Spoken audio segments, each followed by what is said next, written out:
Hey, what's up, everybody? It's your man Rico the opinionist. Welcome to my YouTube channel.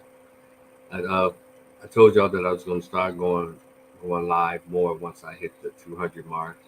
Y'all got me up to 205. Thank you so much. This is on the road to 1,500 because you boys need to get monetized. And and this for me, I think is the best time for me to start with the tragedy that just occurred that's made national and worldwide news, and that is the beating and murdering of yet another unarmed black man. And we've seen those of us. There are a lot of us who've seen the video. The world is still watching the video of them beating him as if he was nobody. And I wanted to go live because I want to hear your thoughts about it. I invited some folks. Hopefully, they'll come on to share their thoughts, and we'll just try to make sense of this and possibly come up with a promise to make sure, or a solution to make sure that this won't happen again. Uh, my initial feelings about the video. I made a video on my YouTube channel. Let's go ahead and check it out. Uh, uh, as a matter of fact, I did it on midnight of January 28th, which is my birthday. And I just, after I watched all of the videos, I just had to share my immediate thoughts. And I've been reading your thoughts, Facebook, Instagram, and there's some tweets that have been going around, and uh, and I've been checking out the press conferences of the various people, and of course, the local politicians have been waiting for their day to shine in the media. They've waited for their time to just, to what I say, just get out there and showboat. But I'm originally from Memphis, Tennessee. I moved away 15 years ago because of what Hall of Fame Ed Reed referred to as a broken mentality when he was addressing the mindset of the administrators at Bethune Cookman University. And for as long as I was living in Memphis, I left at age 37. And so I know my hometown. I participated in community activism or doing things differently in my community. Um, I uh, I was active in my community. Shout out to North Memphis District 7 on the County Commission, District 7, Memphis City Council. And okay, okay, I've just got no saying I need to adjust the light. All right, let's see. How can I adjust the light? Oh, hold on a second, y'all. Let me try to adjust the light. Can y'all see me? Wait a minute. Let me adjust my light here. Y'all just give me 1 second. Let me try to do this thing right. All right. Oh, it's a mess. It's a mess. Let's see what's going on here.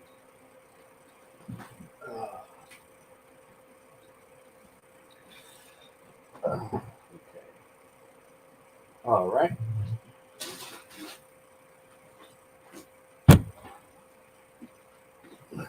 How's that?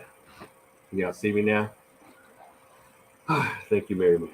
Okay. Now, spotlight is on me. And so I wanted folks to, okay. Hold on a second.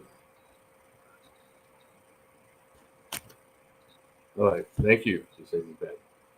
All right. So, in a few minutes, I'm going to invite you in to share your thoughts about the whole situation. 'Cause we all have different perspectives on it. I'm going to give mine here. Let's see if I'm in the right place. Okay. Okay. It's right. And so I also read what people were saying they didn't want to see it. All right. Great. Got past that. I wanted to see it. And, you know, there's no psychological trauma my way because we're used to seeing this, and sadly, we're used to seeing unarmed black men being murdered before our eyes on video. And I just want to go down the list real quick. To those folks who are saying it's not a racial issue because the cops were black,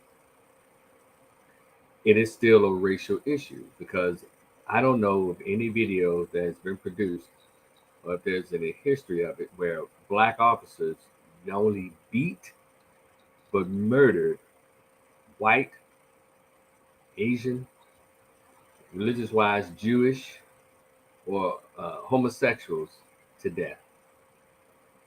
Racism, white supremacy not only affects the mindset of the we know as the Caucasian with their superior mindset, but it's a system. Racism, white supremacy is a system, and so that system can permeate all inhabitants of the planet.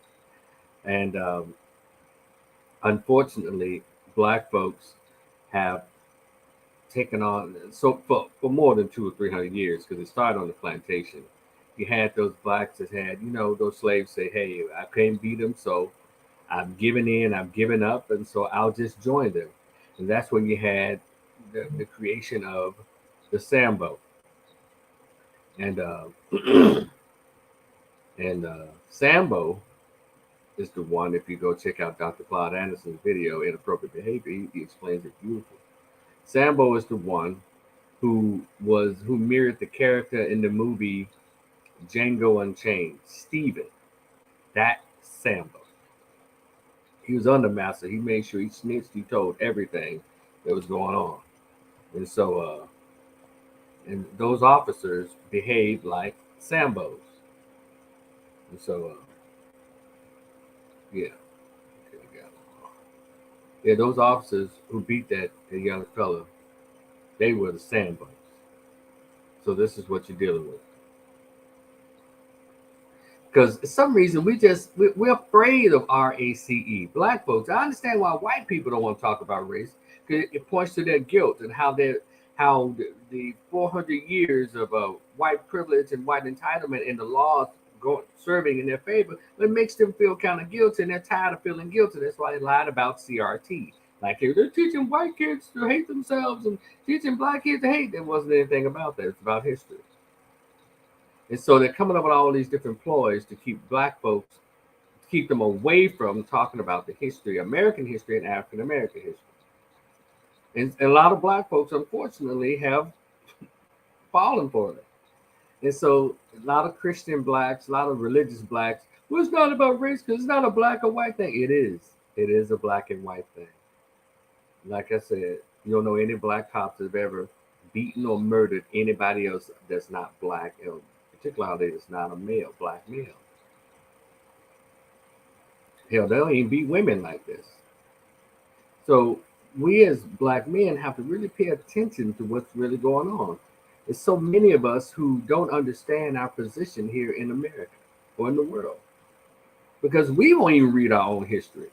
We have their leaders, masculine leaders who are men who tried to teach us, and women who tried to teach us. Like Dr. John Henrik Clark, Henrik. Dr. John Henrik Clark tried to teach us. Dr. Amos Wilson tried to teach us. Dr. Francis Cress Welsing tried to teach us. Brother Neely Fuller tried to teach us. Mr. Farrakhan still trying to teach us. Brother Dr. Claude Anderson is pushing 90 and still trying to teach us. And black men just won't pay attention. And black America thinks if we, in the words of Elijah Muhammad back in the day, think if we try to marry our way in or screw our way in or crawl or kneel or pray our way in to, I guess, trying to get them to submit. It's not, or feel guilty. That doesn't work when you're at war. You have to actually fight back. I don't know if it's religion. I don't know if it's because in the last 50 years, black men have been primarily raised by women, but we just lost the fight in us when it comes to racism, white supremacy, or the white culture. Because you got white women that's punking black dudes in these videos. Asking them if they belong in this, building where they pay probably $1,500 a month rent, holding them up at the door. Or literally harassing and attacking them in football games, and they're just standing there. I know. Well, you know what's gonna happen if we retaliate? What will happen? I can tell you what will happen. You get respect. You will get personal satisfaction. Yeah, that's right. That's right. Satisfaction instead of this perpetual feeling of being dumped on and being mistreated. And so when I look at that, watch the videos, those were savage dudes. They were good and Steven from Django. I mean, you may as well painted their faces white because they behave the same way as if those cops were white because they have the mindset. A lot of us have the mindset. These little gang members, these little black rappers, they have the mindset of the very oppressive group that has political, educational, and economic disdain, societal disdain for black folks. And we think if we behave like them, we'll get that proverbial pat on the back. Some of us do it just to get a job promotion or get in particular job positions. And that's where we keep losing. What's up, world class? And that's why a lot of us keep losing. So how long, as Fannie Lou Hamer said, how long are we going to be tired of being sick and tired? How long? Black America. We even turning in on each other instead of fighting the actual enemy. Y'all see the gender wars that's going on. Gloria Steinem set black women up back in Lyndon Baines Johnson set black women up. They set them up and they accepted the challenge to be set up, which is a result of now we're mad at each other. And when it's time to be mad at them, which for me is every day, we don't know what to do. We're going through these psychological changes and I don't know what to do, and God said, love everybody. And we go through all of that. But when it comes to somebody black, we are very direct. We understand. I hate that N word. Well, it comes from years of teaching you that you're inferior. And we're bought. We have black folks with law degrees, PhDs. We have this, so it's not about being hood blacks or educated or middle class blacks. We're all under racism and white supremacy. But we haven't learned how to intellectually, economically, and politically build a fence around our race. And that to me is bothersome. See, if we had the same pride that gays have they have gay pride. Asians have Asian pride. Hispanics have Viva la Raza. Latino, Hispanic pride. But we don't have black pride anymore. And that's the problem. Because when you love yourself, my friend Pearl Walker would always say, Rico, the reason so many things happen to us when people treat us this way, because we don't love ourselves. And when we treat each other so badly or so poorly, because we don't love ourselves. And we know these things, but still something psychologically still blocks us from doing what we're supposed to do. It's almost as if we're afraid to be on top.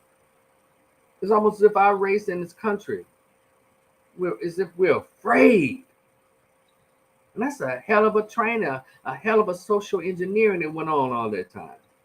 You have a lot of us who try to break out of the matrix, then that upsets everybody else. Like Kunta Kinte kept trying to escape and upset the other slaves. You're going to make it hard for the rest of us. And that's how we behave. Even with this situation, it never fails. We want to call for peace. Y'all, let's let this be a peace protest. That was the families. They all do that. But just I wonder when the Haitians decided on the Haitian Revolution, was anybody telling them, no, we need to use peace to get the French off our ass. Let's try a peaceful protest to get the French to get the hell out of Haiti. No. When the North decided to fight the South, or the South decided to fight the North, but this is going to be a peaceful war. Let's show them, let's defeat them with peace. No, they went in there with bayonets and knives and cannons and every damn thing else. They even recruited slave Negroes to help them fight. They called them Buffalo Soldiers. To help fight. Or was that the Native Americans? No, it's the blacks. They were using them to help to hunt the Indians. but we still don't get it. The Japanese, when they decide to, in World War II, they understood we got to keep these folks off our ass, and they created what is called kamikaze fighting pilots, loaded their airplanes up with dynamite and flew it into the target. You got people in the Middle East, who are really deeply Muslim. They'll yell "Allahu Akbar" with a vest of dynamite around their body and go and straighten their business up. But when it came time for us to get the oppressor really off our ass, we kneeled and prayed on a bridge, Petty's Bridge. We stood there and used the strategy of nonviolence where they can hit us in the head with milkshakes and sick dogs on us and bite us and beat us with batons. We're the only group that did that. And guess what? White America does not respect black people or black men because we're the only group that did not go fist to fist, gun to gun, knife to knife with the white man in this country. Asians get respect here. They had the Vietnam War, the Korean American War. What else? World War II. The Asians get respect here. Hispanics had the Spanish American War and fought their way, and they even have a little tribute there in San Antonio called the Alamo. Who else? Asians, Hispanics. Yeah, those are two groups that are here doing very well in America. Even use the same American government to get laws of protection that we're acting like we don't know how to get. They've learned the political system. They're not even from here. They get more benefits from this country than people who've been here over 300 years. What is that? Why is that? Do I blame them? No. Because we've been here long enough to know better. So, and you say, well, Rico, how does all this tie into what happened in Memphis? I told y'all in the beginning, I was born and raised in Memphis. Lived there up until 15 years ago. Moved to Dallas-Fort Worth as a way of relief from the foolishness. The politicians are bought off. They're just sad. And those same politicians, they all had their asses up there on CNN, MSNBC, CBS News, like they care. You even had one politician to break down, fall down in tears. And I'm not going to minimize his emotions, but I have to ask the question: how come when the cameras are on, all of a sudden we got all this emotion for black people and black men and black boys? Dr. Joanna Kunjuku wrote a series of books entitled Countering the Conspiracy to Destroy Black Boys. Y'all say none of you have ever heard of those books? None of you don't understand that the black boy and the black man are the targets on the racist and white supremacists? Hell, even feminists hate heterosexual masculine boys. They like the gay ones. But yet we don't understand that it's the black male, the masculine, free-thinking black male. The black boy is the target, is the threat of the white racism. I know a lot of us have done all these different things instead of doing the right thing, which is coming together, sticking together as a group. We've even figured out ways in which we don't need to do that. Well, I belong to this church. He'll belong to this church. I'm a member of a Black Greek-led organization. Oh, you're not Greek? Well, I'm conscious. I'm conscious. I'm with the Kibulon. So, brothers and sisters, y'all are lost. We got all this foolishness. But when the police pull you over, can you tell what religion you are when you look like Tyree Nichols? Can you tell if he was part of a Greek-led organization? Can you tell if he was pro-black or not when they pull you over? No. You're still Negro. And it's very interesting that from reports show that at least 3 of those 5 black dudes were members of a Black Greek-led organization. So there goes that. Even the Black Greek-led organizations. I'm just saying. Y'all know me. Y'all heard me talk about Black Greeks. We know. I've already told you they're not black people. They're just Black Greek-led. So trust me, we can talk about this later. I'll give y'all a bunch of evidence to prove you that they're not really part of the black masses. They believe they're a separate group talented 10th kind of foolishness, which I think if you're going to claim that, we would have more results in the black community if you're the talented 10th. W.B. Du Bois, who was biracial, by the way, who hated on Marcus Garvey, a real black dude.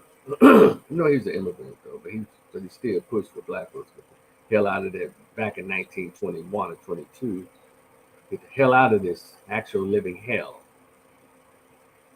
And so we act as if we're a bunch of unlearned, unread savages. And all this damn fear, this fear, you know, what is that about?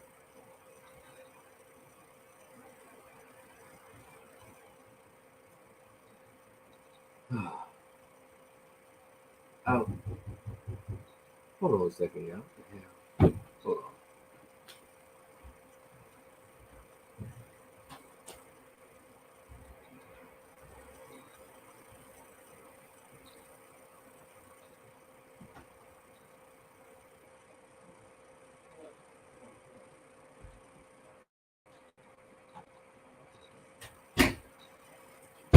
All right, so what's up? I'm back. So anyway, I have a link in here if you want to share your thoughts on what you think about the shooting in Memphis. Because that's why I went live, so I want to hear different perspectives on what's going on and what you think about it. The link is in the chat here. Hold on a second, let me put it right back in. If you're in the chat, just hit the link and hear what you have to say. Boom. So there's the link if you want to come in and just share your thoughts. Because what are the solutions? When are we as black men going to finally, build a fence around us for protection? When are we finally going to do this? Because we just keep playing, we keep going to parties, we keep trying to. He asked me if I have the video. Let's see. Do I have the video? It's in my I have it. Thank you, be honest. I have the video in my phone, but I don't have it on here. So yeah, it was sent to me through my phone. I guess I had to put an email to get it to you. You haven't seen it yet? Thank you, be honest. I appreciate that.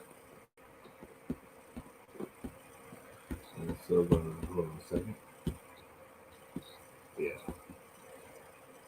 So if you'd like to share your thoughts, the link is in the chat. And hear what you have to say. And because you said really enjoy your information. Hold on a second. Oh. The elections for the city. Hey, Shana. The elections for the city of Memphis are coming up in October. We need the next mayor and or city council members to make these incidents a priority along with addressing the crime problem. And also, so by the way, speaking of next mayor, it needs to be Judge Joe Brown. It needs to be Judge Joe Brown, Shane. That's whoever else is voting. It needs to be Judge Joe Brown. So if you're going to be one of those voters, I thought it coming in October. I think the mayor's race is like November, right? Yeah. But it's a mess, and people are still going through the emotional roller coasters of what happened in the video. And if you watched the video, I want to hear your thoughts on it and what you came up with. What's your scenario? You can write it and I'll read it, or you can just hit the link and come on and talk. I don't know. But there's something that has to be done. And I know I mentioned black men a lot because I think it's up to us because they're killing us. And for those up there who keep saying, well, Um, hold on 1 second. Hey, what's up, brother? Hold on a second. Can you hear me? Yeah, can you hear me? Yeah, hold on 1 second. And for those of you who are saying that, um, what damn, we have black folks kill black people, so why are we so upset when cops kill us? Let me educate you really quickly. When black people kill black people, they are arrested, taken to court, and given a sentence. When cops are state hired, taxpayer funded employees, peace officers. So that's a different group. They're not paid to murder people. They're supposed to protect and serve. So please stop trying to find a way out or an easy out to not put the blame on where it's supposed to go. We'll deal with our so-called black on black crime, but it's interesting. A lot of folks you haven't been paying attention. There's been at least two Asian mass shootings by Asians, and I heard none of you say they need to stop that Asian violence and crime. So y'all cut it out. Each group kills each group or fights with each group. So don't try to mesh that into this situation, to this horrible tragedy, or any of them that occurred. All right, go ahead, brother. This name World Class. What's going on, brother Rick? I done seen you on Go. I remember you from Palmer channel. Having up on Palmer panel. Oh, okay, okay. You're the cat with usually where you have your shades on, right? Yeah, they're right there. Okay. Yeah. What's up? How you doing? Well, welcome, man. I'm good. Welcome over here.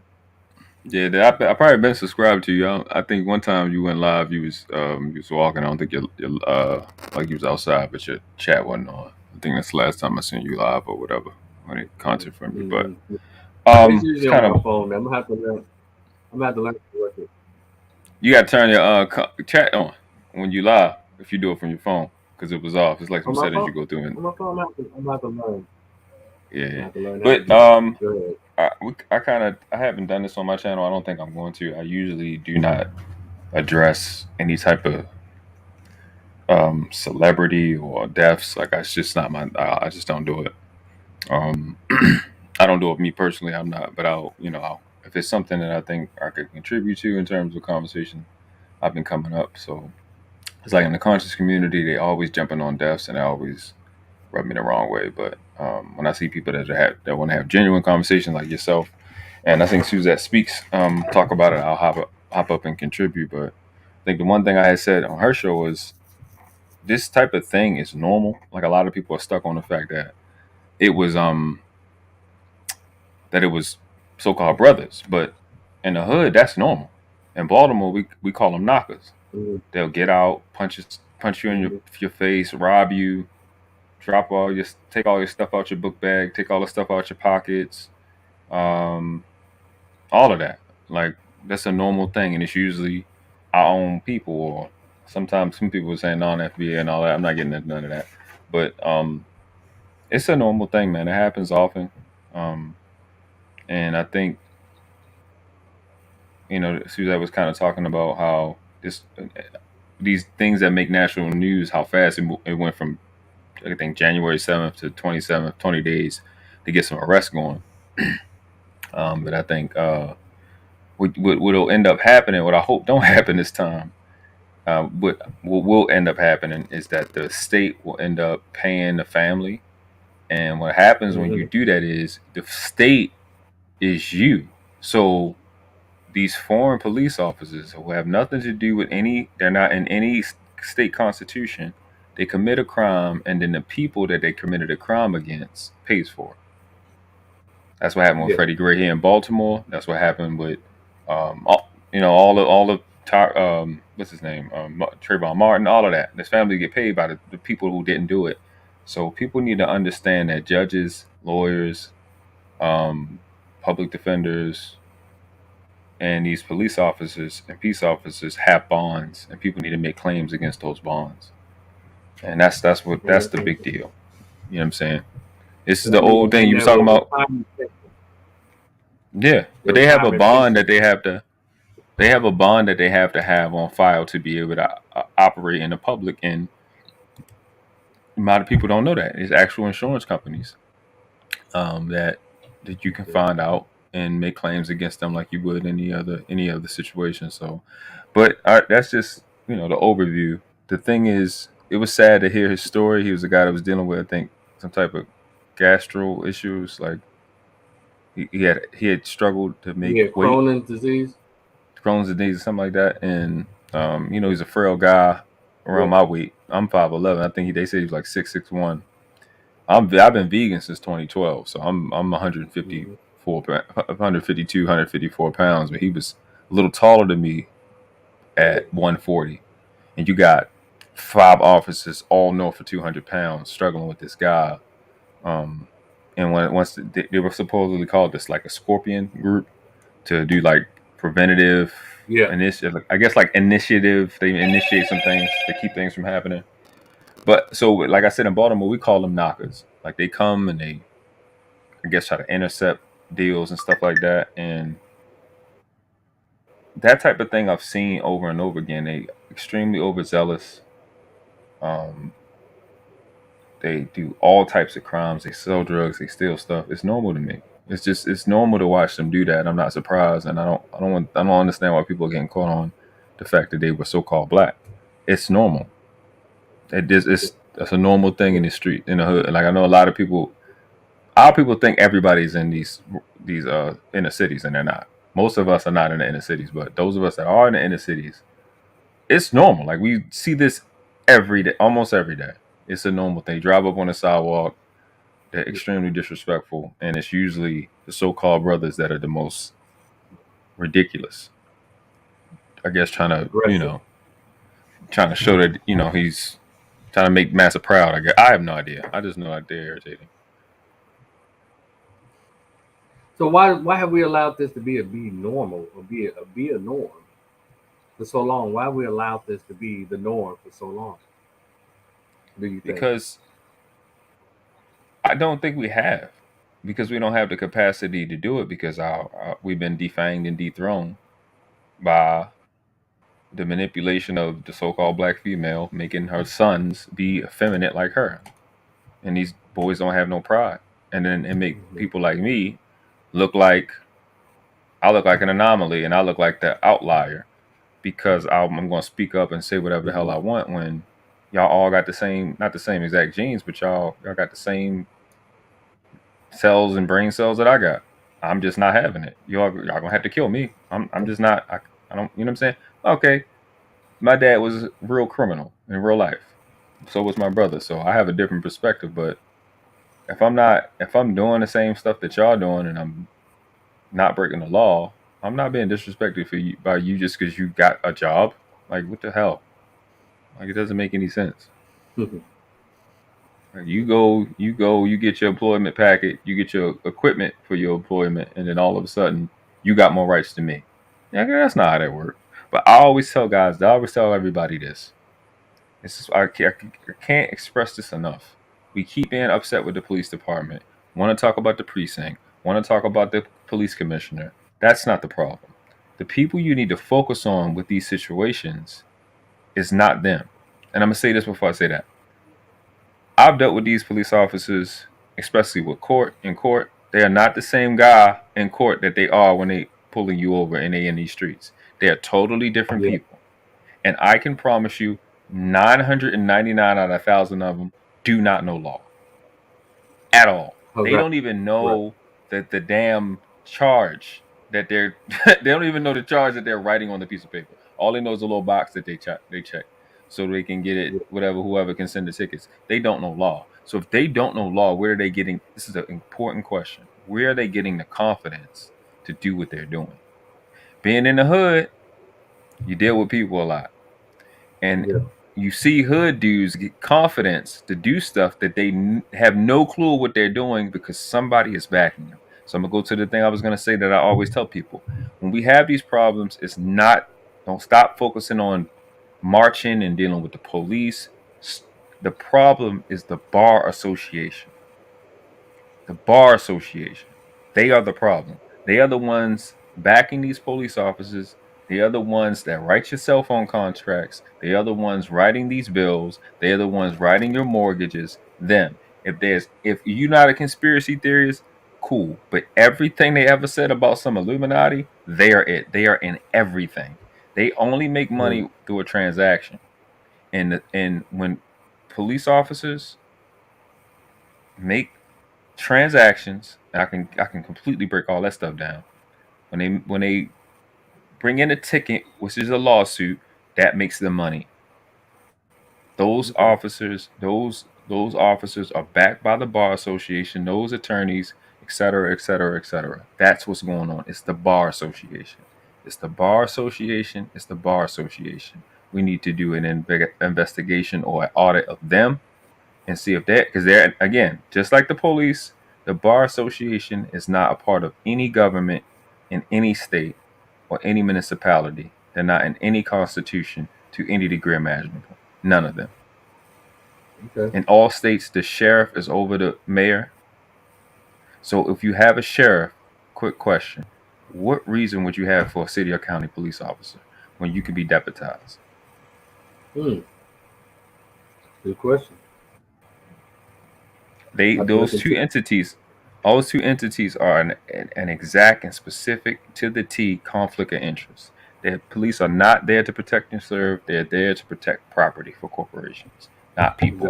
Exactly. You've never Not seen one logo that says "here to protect people" or "people protected" from any police officer, any organization anywhere in the country. They're not here for that, and they prove that that would day be after day. something. That would be something interesting to bring up in the future. That just went in my head. So sheriff, huh? Because Hmm. back in Wild Wild West, they had just the sheriff. They didn't have like cops. Yeah. They only had They didn't even sheriff. have a mayor. They didn't even have a mayor. Yeah. They're the They, sheriff. yeah. Okay. I Mhm. appreciate you coming on, man, and No problem, boss. being a part of this. And I'm going to be doing future lives and stuff. And I hope you show up for those as well. That's what's up. All Hey right. Be man, cool. this if I see you live, I'm definitely gonna hop on. Okay, man. Yeah, Uh, appreciate it. anybody else want to come up and let me know what they thought about the video or any thoughts about what we can be doing in the future as a community, as black men? I put the StreamYard in the chat. On up. As I remember the video, what am I doing? As I remember the video, I have other things that come into play, and so it's the it's like they didn't even care that it was cameras everywhere. It's like they didn't even care. They knew the cameras everywhere. It's like, because people were asking, is that personal? Or what's going on with those dudes? And, the rumors were flying and stuff. And but what I saw was people who didn't care about the law. They didn't care about cameras. They were on a mission. And this thing about, let me share something else. This thing about, excuse me, when you run from the police, you can expect to get a beat down. And I want to inform you or educate you again. All races have run from the police. All races and genders have run from the police. All races and genders have not complied. But how come whenever a black male runs or he doesn't comply, it means his death? How come it means death for black males? Y'all never thought about that? To all the, because that kind of gets on my nerves when I hear these sarcastic jackass folks, mainly white folks, these white males, and some of these liberal white women. Well, he should have just complied. He shouldn't have run. People, if you had the same relationship that black people have with the police, yeah, automatically, hey, I don't know what's going to happen. And we don't know what was going on that night. We'll have to wait for the trial to see exactly what happened, what was going on that night. All we know is we saw the videos, we saw them snatching them out. And yeah, here's a great question. When the hell were the charges for the white cop who initially pulled him over and snatched him over? And I think he tased him. And then said, I hope they stump his ass. Where? But I've been told that the investigation is ongoing. So let me bring this person up real quick. Matt, how are you? Hi, friend. I'm good. How are you? I'm all right. What you got to say on this topic? I need for Black people to understand that we need to unite on many causes and stop with the um, what do you want to call it? The multiple agendas, Mhm. because we can't kill this thing called police brutality if we're constantly pushing multiple agendas. If we can work for the good of the group on one agenda at one time, we can start getting some better. We can produce some outcomes when some of these issues start to happen. Name some of those other agendas that we're pushing other than what we need to be pushing. I mean, well, when you have different factions, for instance, you have the Hebrew Israelites on this side pushing one agenda, and they're not in there for what's what's happening right now, i.e., the death of Tyree Nichols, or the death of Black men, or the police brutality towards Black men in the city of Memphis, for instance. Excuse me. That causes a problem. That causes division. When we're not focused on the main issues in the city like Memphis, which is roughly 68 to 70% Black, where there is poverty, where there are zip codes with predominantly Black people in it that are not getting the resources from their city council and their leadership that's needed, that could help end that poverty, that could help stop issues of police brutality. That those need to be our issues. We don't need to be doing splinter issues. You know, we need to stay focused on all, with this wave of Black people. What's going on right now needs to be in one focus. Well, I know we're not monolithic. That's not what I'm saying. Hmm. But what I am saying is we need to learn how to unite. Like you mentioned, the gay pride and the Asians and all of that. We need to be more like them, in line with them when it comes to business for Black people. Yeah. That's really where we need to be right now. Because we can't get anything done when we have all these different factions going on, and nobody wants to hear us when we don't even hear ourselves. We're actually throwing blankets over other conversations, trying to outdo each other, and that's what's getting the best of us.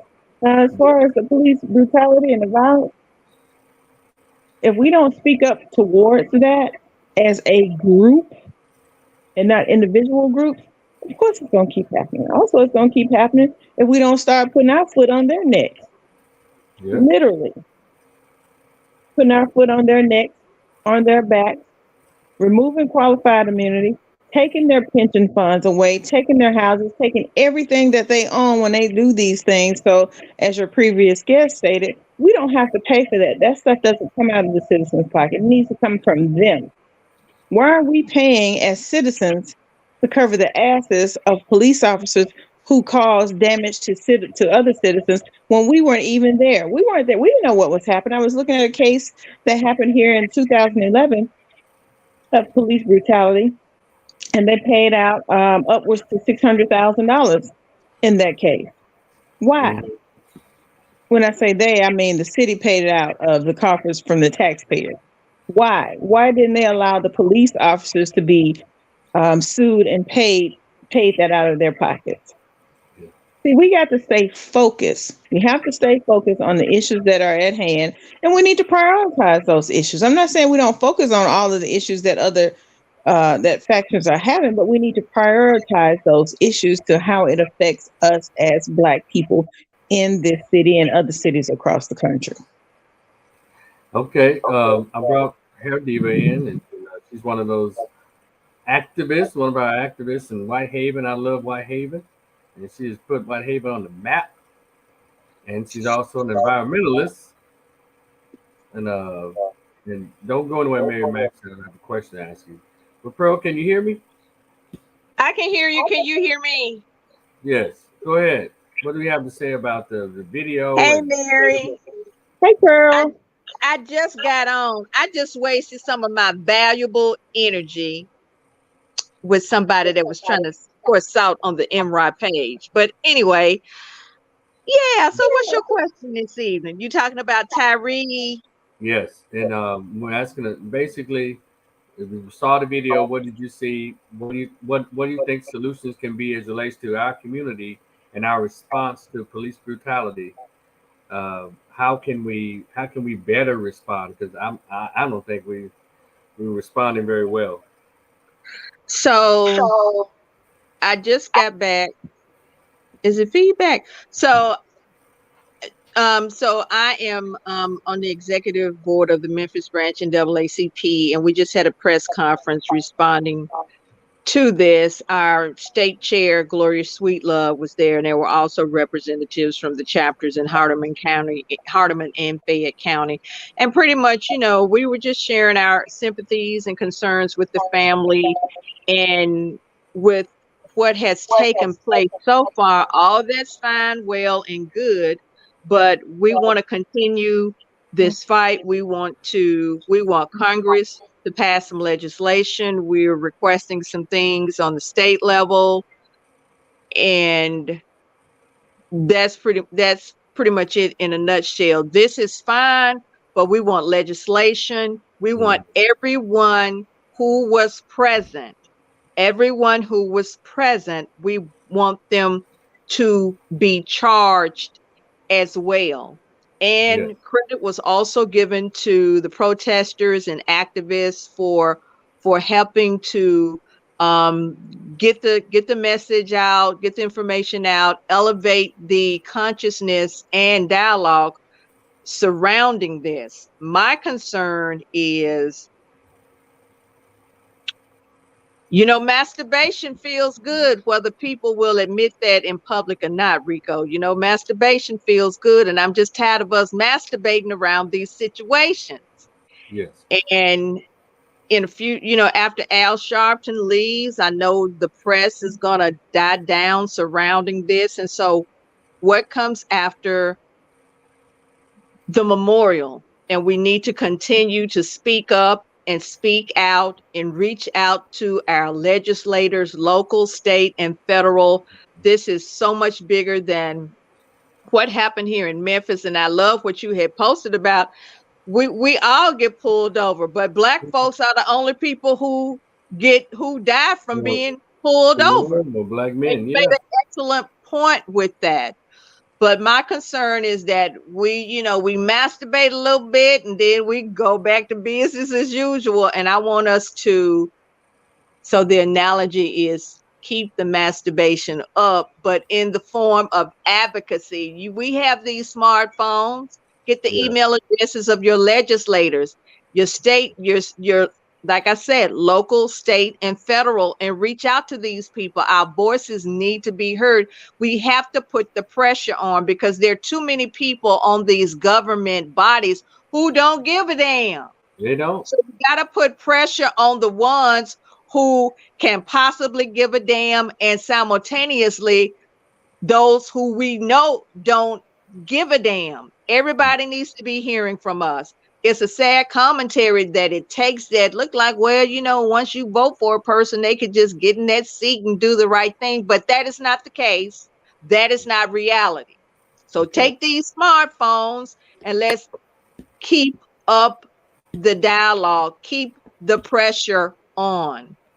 Okay. And as far as riots and civil unrest, I think that that's still going to take place because these guys, they're not going to get the time that we think they are. They're not. And because of that, I know people are just going to be upset and they're not going to understand why. They're not understanding why they weren't charged with first-degree murder.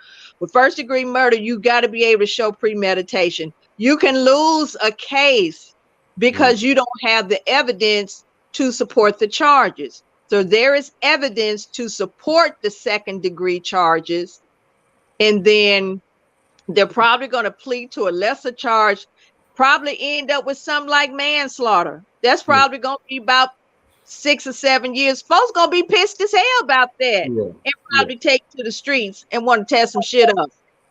Yeah. But Hey. don't let it die after the memorial service Wednesday. That's all I can say. Okay. Well, I appreciate you lending your voice to this issue and continue to make Whitehaven look good, and good luck on your run for District 3 City Council and people like you and Mary Max need to get in there somewhere. She will Yeah, not. Mary Max, I'm gonna reach out to you. I'm running for council District 3. I have not announced publicly yet, but you are Oh, on my list to reach out to. And although you just heard it from Rico, I will still be reaching out to you. okay. Yeah. I'm Looking sorry. forward to Pearl. Looking forward to it. I got your back. I'm trying. Okay, and Happy New Year to you. And thank you for supporting the MRI page that Carnita Atwater just poured salt on. But I'm gonna deal with her. Bless her You heart. are so welcome. I saw that. I don't think she really meant that, but she let the anger get the better of her. I'm gonna have to see Okay. it. I'm about to go Yeah. find your page. It's some Oh showing yeah, out going on. she was saucy. I was like, wow. Okay, yeah. Rico, she wanted to know Oh, why Chief Davis was being investigated, and a lot of people were coming on there who have been her critics. I didn't know most of them personally, but yeah, she's been under criticism, and that job comes with a lot of heat, and you gotta be able to take the heat. So yeah, a microscope is gonna be she and her department and their activities are gonna be put under the microscope. yeah, nationally, yeah, yeah. But real quick, there needs to be light put on a lot of these dadgum city council seats and some of these county commissioner seats as well. Light, I think that's up to us to put the light on them because we're there locally, right? Yes, And so we I mean, have the power. We have the power. got to find out what happened. And one thing while both of you are on here, Mary Max, can you hear me? Yes.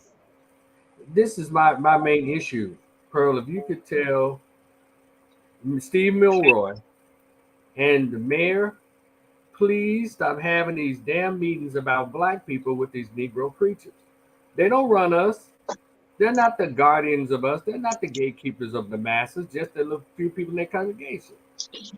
Well, I was in a meeting, and I get that, and I agree with that. I was in a meeting with Mulroy the other day. Actually, the Chamber of Commerce had called the meeting, and so it was community stakeholders, activists. There were some clergy there, and maybe some business owners, and of course the chamber staff. But here's the piece. Here's the piece.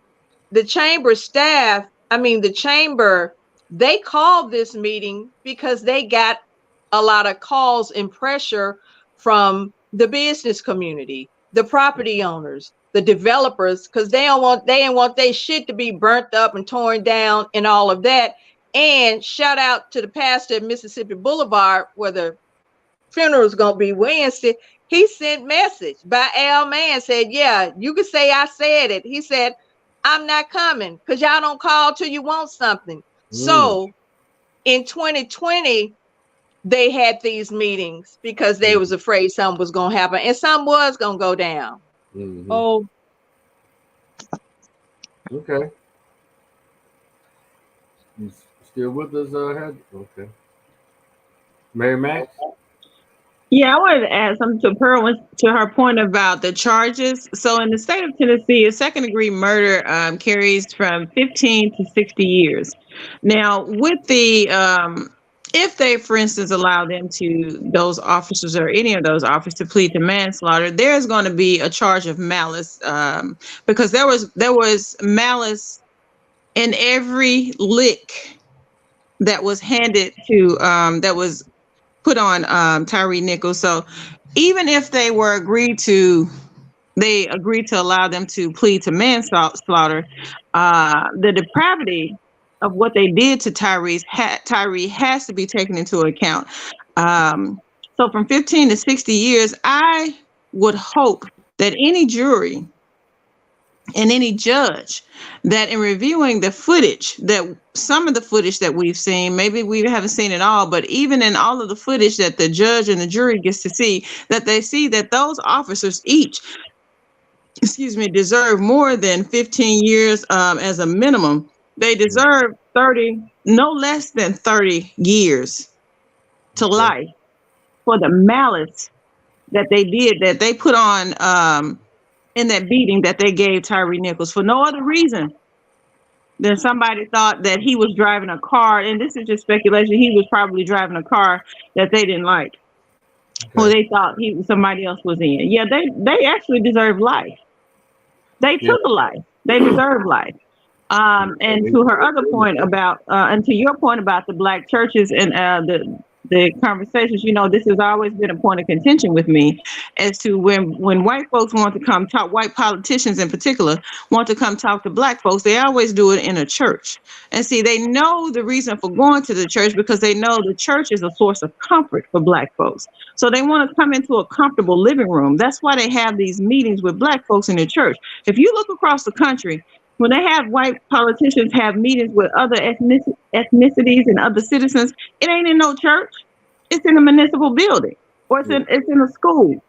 It's in another place, a library or something. It ain't in a church.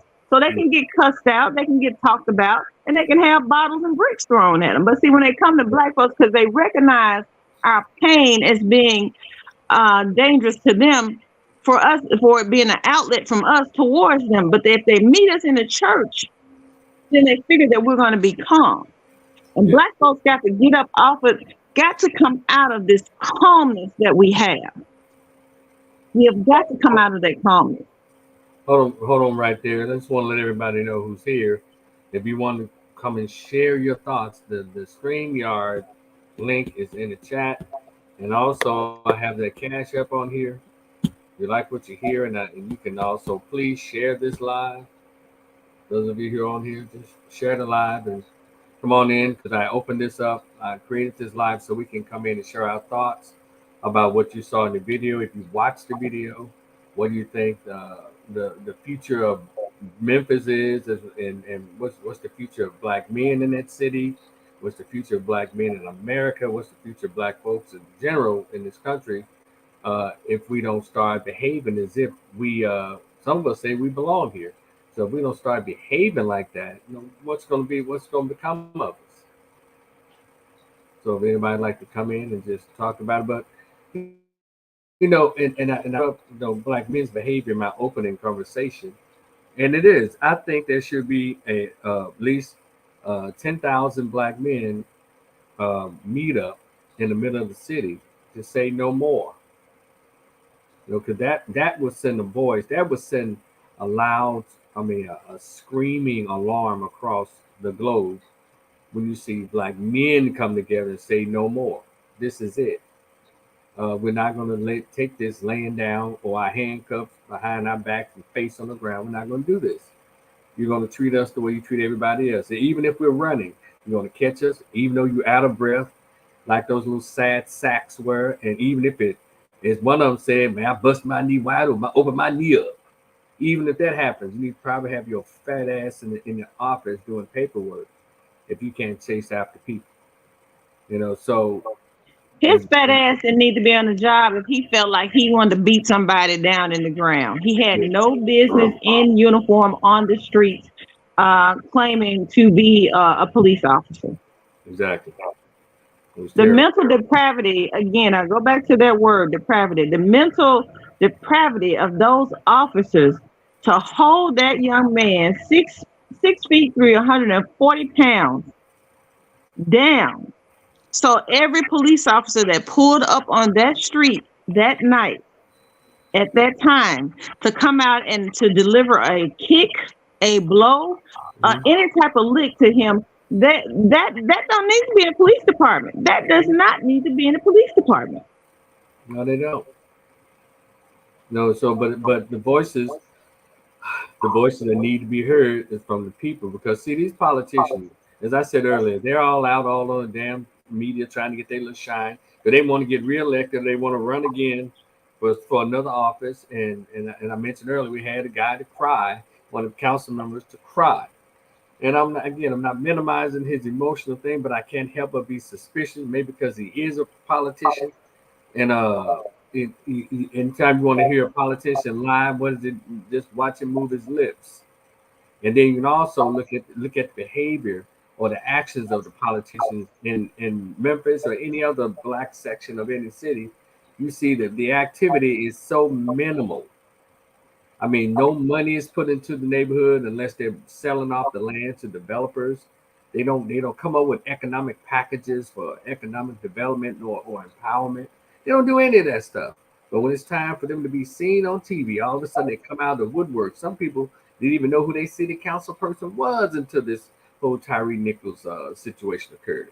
And some of us still don't know. All we know is that they said they were city council when they got on in front of the world news on CNN, JB Smiley, Martavius Jones, Mm. Patricia Robinson, to get up there to have a conversation about a city in which they have let down in their leadership. Yeah, they were terrible. They were terrible. All of them are just disgusting, including the white ones. But one thing, I don't expect anything from them. I just don't expect it. I expect more from them, Rico, because they are the ones who got up there and vote, who took the vote. When I give my vote, that is something personal for me. And Well, when I I didn't vote tell for them. you, Hold on a minute. I don't expect anything from the white city council because I never voted for any one of those folks. And oh then no, I don't expect anything from them their districts are taken care of. But we're talking all about day these long. Negroes, these Mhm. blacks who keep telling you to vote Democrat while they live in probably Republican districts in a nice suburban home. But they come back to the hood or whatever and tell you to vote Democrat. And the hood looks like a shithole. But they want you to keep voting for the same people, those same black Democrats. It's city council, county commission.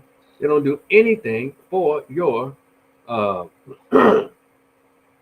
for your district. And Pearl is about to They, come back in. I think those city council she people got could a have phone back. called for. Those city council people could have done an audit a long time ago of the Memphis City Police Department, because this ain't the first beating that has occurred while they were in office as city legislator. It's not. Well, JB So to get Smiley said on, it's unbelievable. that was very disingenuous. For them to get on TV to make those statements was very disingenuous. This city has had a police problem for a very long time, and they know that. They sit and they discuss a budget damn near every year or every 2 years about the Memphis Police Department. So they know what's going on inside in that police department, and they need to call for reform. And they also need to ask for every time they hand down a budget or get ready to sign for a budget, they need to see line item um, issues of where the city is paying out suits for these police officers who have committed police brutality and misconduct, and now the citizens have to pay for that out of the city's coffers that we pay our taxes in. If they actually call for that, a lot of this stuff will stop, because Yeah. citizens will be more alert, more aware to what's going on, and they wouldn't. And a lot of us would not stand for it. We wouldn't stand for it. Yeah. Okay, let's bring Pearl in here. See what she got. See her phone messed up. Hey Pearl, welcome back. Hey, I had 4% heading to the charger and then it just went out. Okay. Okay. So I was saying something About about the preachers, the preachers. And so so Turner, he's saying, I'm not coming because y'all don't call unless you want something. But they had a similar group, some of the same people in 2020, because they seriously thought Memphis was going to burn down, because we got a strong activist community here. And there was actually a protesters training last Sunday. It was another Zoom training today online for legal observers. So the organized, structured protest, they have about 5 different teams, and one of the teams is legal observers, and then communication, social media, people who are going to be on the front line, people who volunteer to be at the front of the protest, who are most likely to be arrested. And we try to get white people for that, because the data shows, check this out, y'all, the data shows that the law enforcement is least likely to snatch them up and arrest them when they on the front of the protest line. Ain't that something? So you got the protesters, supplies, and look like it's one more team. but it talks about how to respond in different situations, what you should say, not say, and all of that kind of stuff. But I mean, there were just meetings back to back in 2020, and then we were dealing with COVID, and the chamber reached out, and this was like Methodist healthcare systems, a lot of corporate executives, and so in that scenario, they include the ministers, and I will say that some of them think like me, you, and Mary, and then some are with that old kind Yeah. of stuff. But the people who call the meetings these days, a lot of them that is the model. So historically, people outside, like I was telling you about the NAACP, so historically, people feel that the clergy should be a part of the equation.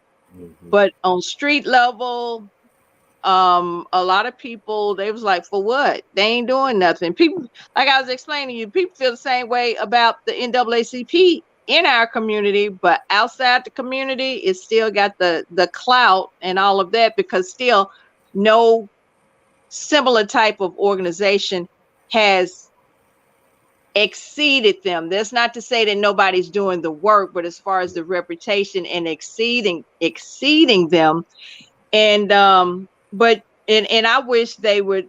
So the local website is just okay, but the national website is really good. And as ECJ chair, we have these monthly calls, and this environmental racism and environmental injustice is happening all over the country in these communities of people who look like us. So, I just want to say that. But yeah, the ministers, they get included, they get invited in the meetings because traditionally they have been a significant part of the equation, but we know that they don't do what they used to do. Right. Most of them. Okay. Thank you for that insight. You're welcome. Okay. Hold on. Let's see what we got going on here. Home system London. To be honest, we need to be. Oh, hold on.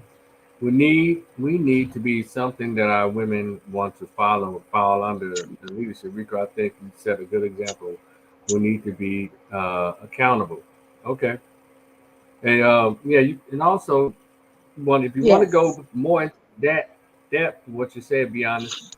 Come on up and let me hit that link and come up here and hear what you're talking about. Bro, you on here twice. Am I? Get rid of it. Okay. Well, let me get rid of this comment first. Then all right, let me this is all right. I'm in the front and in the back. All right, let me do this. So there's another thing I want to add to the conversation about what happened to Tyree Nichols. You notice that the assault and murder of Tyree took place in a densely populated neighborhood. I asked the question, where were the neighbors? Those people heard something. If they had just come out, nobody's saying that they had to step in, but had they just come out of their homes and just showed a force of standing there, those police officers would have backed down. Yeah. We have to be more vigilant when these people come into our neighborhoods to commit destruction and death. We can't just be a closed door and a window blind pool. We got to step outside and say, hey, I see you.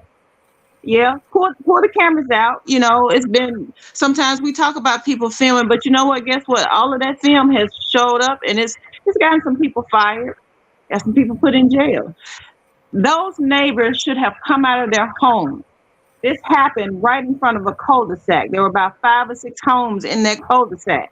Not to mention the homes on that street. They heard all of those sirens and saw all of those blue lights lined up and down that street. Why didn't they come out to see what was going on? That is a very good question, because I wanted, and I think Crow asked the question, you posed the question, where were the neighbors? And I think that question is probably going to get some more heat behind it, as we continue to have this conversation about this particular situation. Because hell, all that was going on, and nobody, it appeared that nobody, according to the sky cop cam, nobody came outside. No one was standing in the driveway or walking down the street. It was the most amazing thing to see. Like, damn, where are the people? And keep a brick outside your house. If they come by in front of your house, you ain't got to see. They ain't got to see you throw that damn brick over in that crowd to break that shit up. Okay.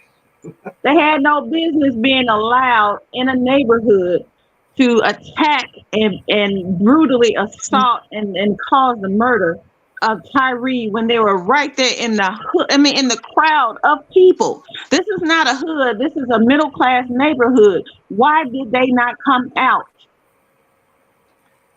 Yeah, that's something we're gonna be asking in the future. Why didn't they come out? Well, I know they heard. I know even if when the beating was over, that they should have heard the crap talk. Man, I bust my knee. Man, I was rocking that man. I hit that man with everything I had. That man would howl something. I mean, they didn't hear any of that banter or anything. It was terrible. So maybe a neighbor will come out. Pearl, you know that neighborhood? Was she frozen? Pearl, I think you're frozen. The neighborhood is out in East Memphis, off of Kirby. I think it was at Rains and Castleman or something like that. But it's, I know the area. I know it pretty well. And that's how I know that it was a densely populated neighborhood, and those people, and it wasn't like it was in the dead of night. Even in the dead of night, most people come out and see what's going on. I know they heard the commotion. Yeah, all lights. So Pearl, have you heard that? Have you heard that question outside of this blog or outside of your blog? Where are the neighbors? Yeah, where were the neighbors? And those flashing blue lights, they are bright, and they are bright. They are strong. Exactly. They penetrate through the corners of the curtains. Where the curtain don't just come all the way to the very end of the wall or the window. I mean, but when this first happened, there was a citizen's video. It was a citizen's video. Somebody captured this because they talked about it on the news, and I haven't heard anything about it since right after when he passed. And I'm just, so to speak to the terror, and then people saying, well, who were they gonna call? You're gonna call the police on the police, but this is a very important. Thank you for bringing this up, because this is very important. People had to have seen this, at least heard it. And then that car came by and it said, keep moving, bruh. But people had to have at least heard it. It's just awful. It is, Somebody got beat to death outside of your house. Yeah. And you heard and didn't say anything. Probably said the police doing something. I don't know. We can be dismissive at the wrong times, I think. Yeah, because to say we can't call the police, yes, you flood 911 with calls until the supervisor say, hey, why is my board lit up like this? What is going on in that area? We need to get some supervisors out there, and if need be, we need the chief to go to this area, because we got people making these phone calls saying, hey, these police are out here attacking this person. You blow that damn 911 call line up until somebody with some authority and some sense show up, because you don't give these police officers the out to say, well, we can't call the police officers because they're doing this. No, you call somebody in this police department got some damn sense. Yeah. Somebody got to have some sense.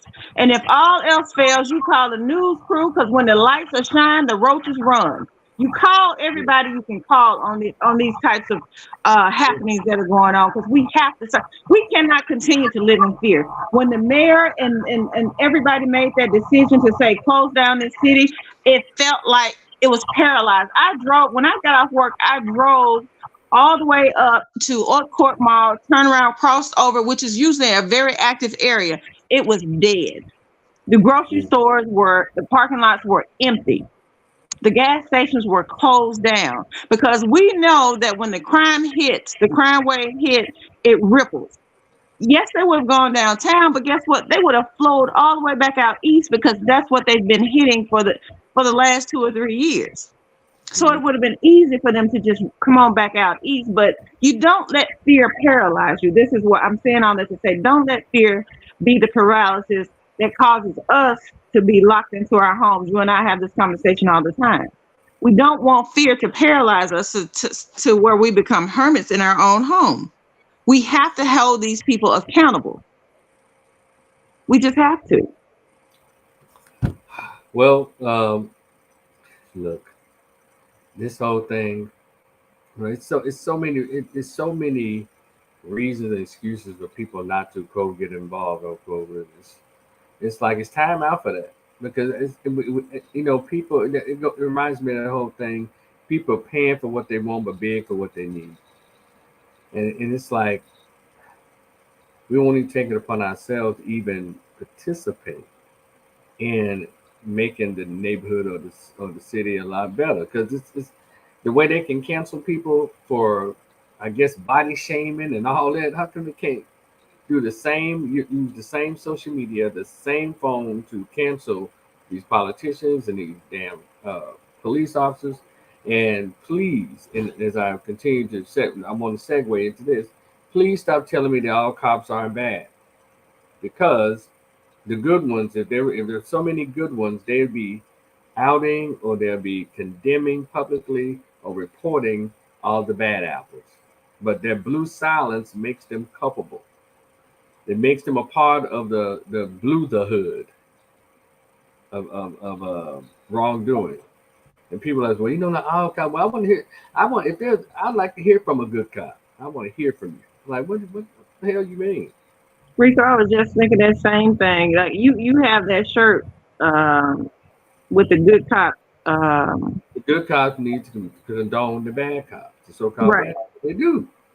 Yeah. And so for all of those police officers that got out the car, I counted no less than 15 police officers on that scene that night. Yeah. So for all of those police officers that get out the car and ran up there, not one of them pushed anybody back to say, "Hey, stop." Nope. Somebody needs to render aid. Somebody needs to call 911. What is going on? Try to get a control over that situation. And then they want that you have people who know cops, or who are friends, have family members that are cops, and say, "Well, not all cops are bad." Well, guess what? That night they were. They were horrible. They were disgusting. They were a disgrace. Yeah. Because they didn't do what they needed to have done. Those men left that scene and went back to work instead of leaving that scene and being put in handcuffs. Yeah. I know you have to sort things out first, as they say. It's a dirty game, and a lot of us will eventually become participants in it in relation to our own survival, economic survival, political, educational survival. One of these days, we can't continue to sit back and wait on somebody else to do this work for us. Because when we want to get active, we know how to get active. But I guess we just still have this 100-year fear of the cops, and it shouldn't be like that. But I think just like when we say, let's say a relationship, and she said he's cheating on me 4 times. And he got some girl pregnant. The first thing we say to her is, he's only doing what you're allowing him to do. And I want to say this to the black community. I want to say it's to black men. We're doing what they're doing to us, or they're doing what we allow them to do. And until we stop allowing the system to just treat us so poorly, and then the race soldiers of the system to railroaders treat us so poorly, the complaints will always tend to be for naught. You have to actively get the bully off your ass. Mm-hmm.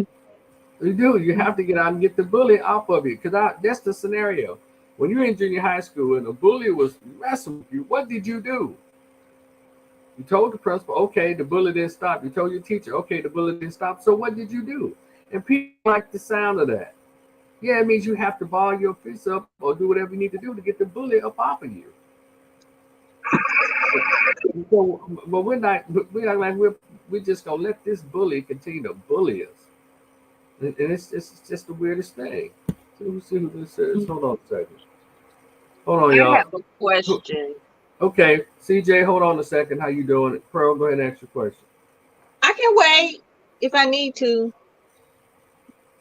Are you there, CJ? Yo, what's up? How are you? I'm good, man. I'm good. How you doing? I'm all right. So, what are your Oh, thoughts on the whole Tyree Nichols video, the state of police versus black community, black America? What do you think? man, I mean, I'm so it's like I've become desensitized to, seeing a young black man beaten or murdered. I mean, I'm 29, so Trayvon Martin happened when that was 2011. I was a freshman in college, and I mean, it's Mm. pretty much every other year for me that a black man is killed or beat up by police. This is like it just something I've become used to it, growing up, which is really unfortunate to say.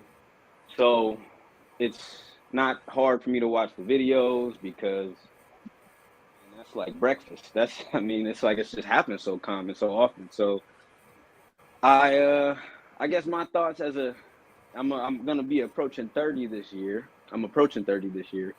And I guess my thoughts, you know, uh a lot of change has needed to be done, internally for me. I discovered your videos about a year and a half ago or so, and it's helped me, your videos helped me as a young person take a lot of accountability for a lot of the, I've had some toxic mindsets, smoking weed, Mhm. man, living life as far as, how I treat women, not take, I mean, I was on the path. I'm blessed to say that um, I haven't fathered any kids out of wedlock or anything, but rest assured, I was living a lifestyle that if the cars had, gone a different way, that could have been me. Um, so I just think as a black man that, you know, we got to start taking more accountability. We've got to come into the things that really that really matter in manhood. Um, and not to say that that's a Tyree Nichols problem or anything. Just I just think that could help our community a lot, and I see that. I grew up listening to a lot of the artists that's popular now, the Lil Babies, the young NBA young boys, the Drakes, the Futures, and hitting 30, it's like it just I guess this thing happens. Once you get like past 26, your brain just starts that stuff just hits different. And I started looking back and saying, wow, I mean, a lot of time was wasted living this immature lifestyle, and focus on things that don't matter. I hear you guys talking about, um, being focused on what's happening politically in your community. That's something that was not a concern of mine in my early 20s. And a lot of my peers, it was not a concern of ours. We were focused on living hip hop, living rap life, rap lifestyle, getting money or dressing a certain way, posting on the gram and being revealed, being the man, so I just think I'm trying to be an example for other black men that I know, other young men now crossing over into a different age range. It's like I feel I have a different responsibility to help influence the community in a way. So I'm just kind of trying to change it with my actions and watching your videos and hearing you talk about the scholars and everything, and Mhm. kind of seeing the community that you guys are cultivating. Um, it's I find it interesting too. You guys' generation. I was just thinking this recently that your guys' generation, as far as people that were born in the 60s, 70s, I think a lot.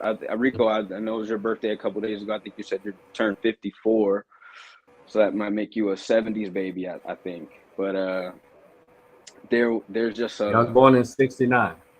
69 right on. So I think it's just a lot of that happens to black people, and you have your short story about the greatest pain ever felt as far as meeting your father for the first time at 39, it's like I sit back and I say, man, I mean, it's just generations of this stuff, you know. And I'm like, at 30, Yeah. I'm just tired of it. All the so many, I mean, rappers I listened to when I was younger, a lot of them are dead, and I know, I guess, it's just like, I don't know. It's and then you have the peripheral, you know, problems of Tyree Nichols being killed. It's just, I just feel like the best solution for us is just to just start at home. For me, it's like getting it together, man. Like I'm focused on getting a trade now, and I just want to, I just try to get as far away from that mentality of you know,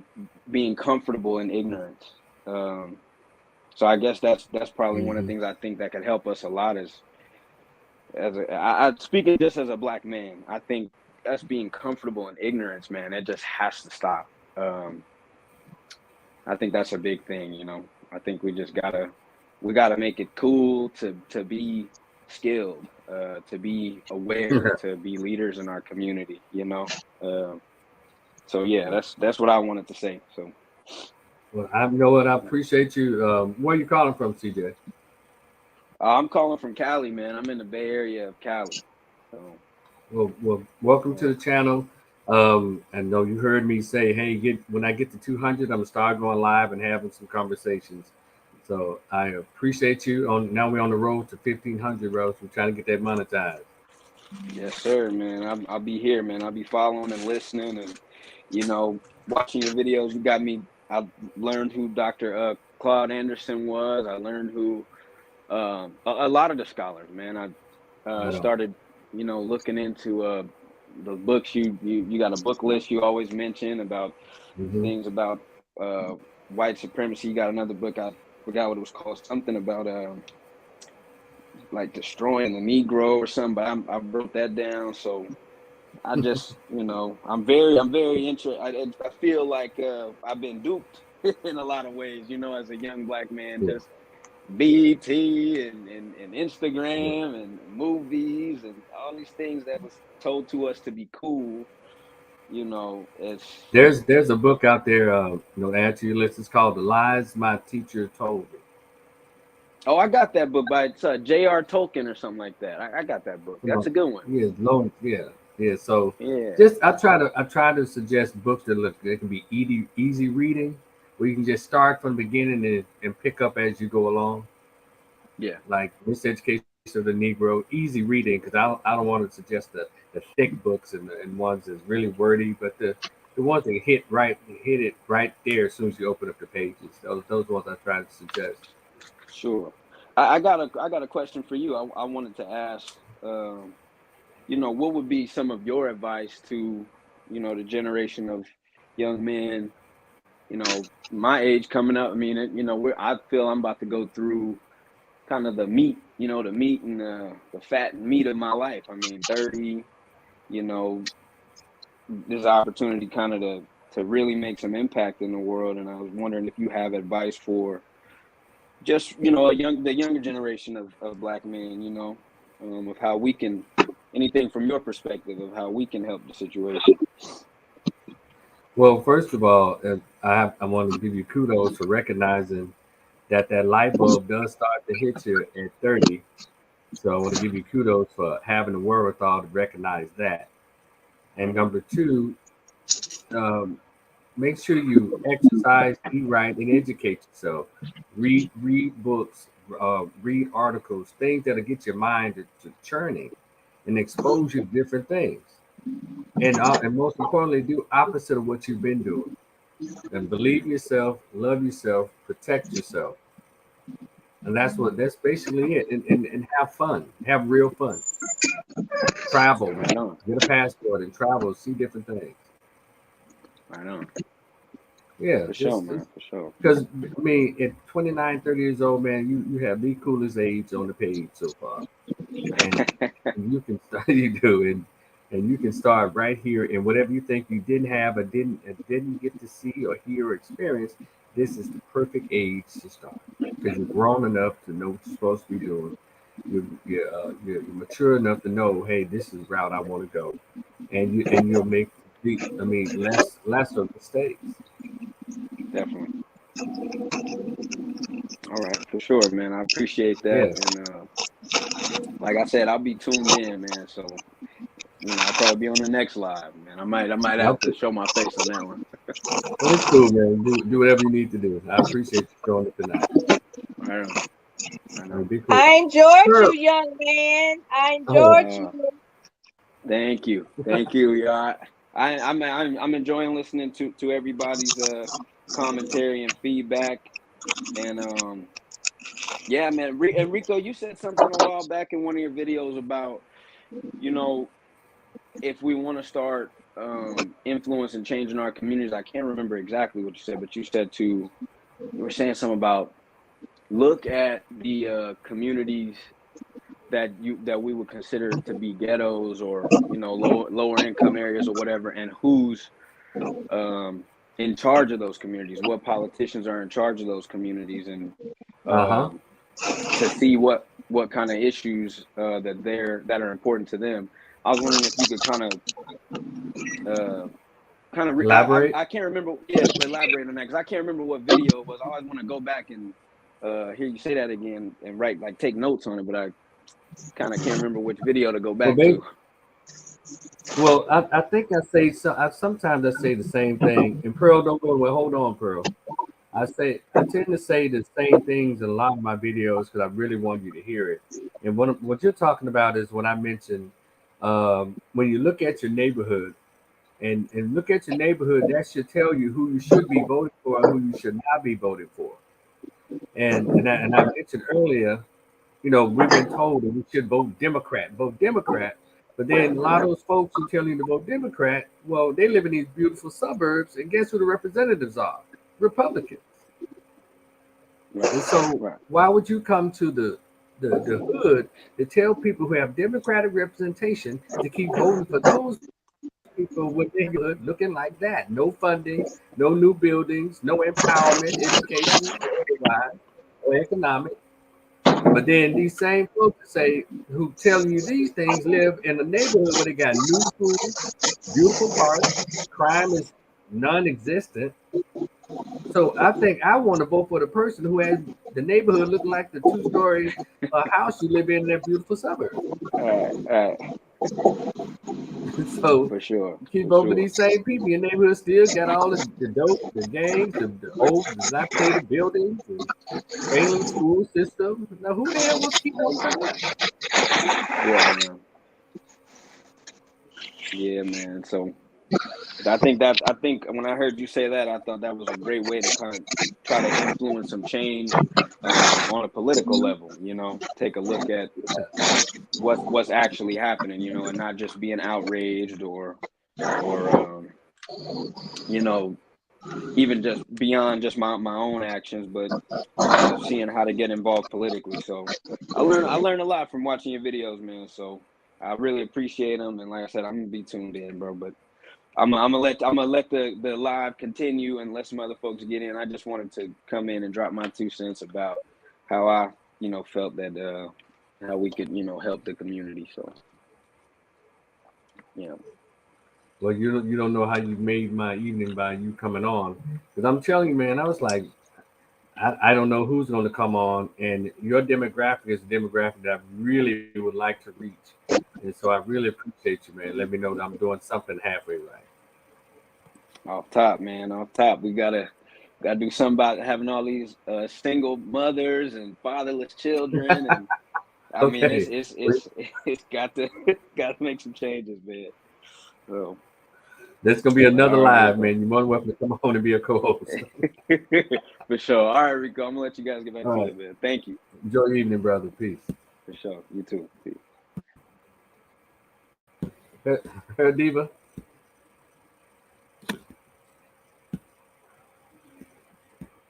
Hold on in the kitchen. Mary gone. Yeah, she can still hear you. Hello?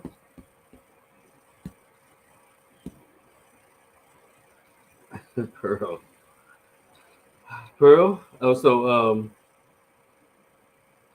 can you hear me now? Hello?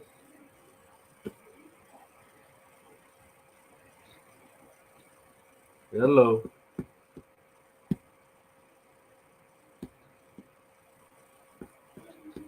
Unmute. Hold on. Unmute.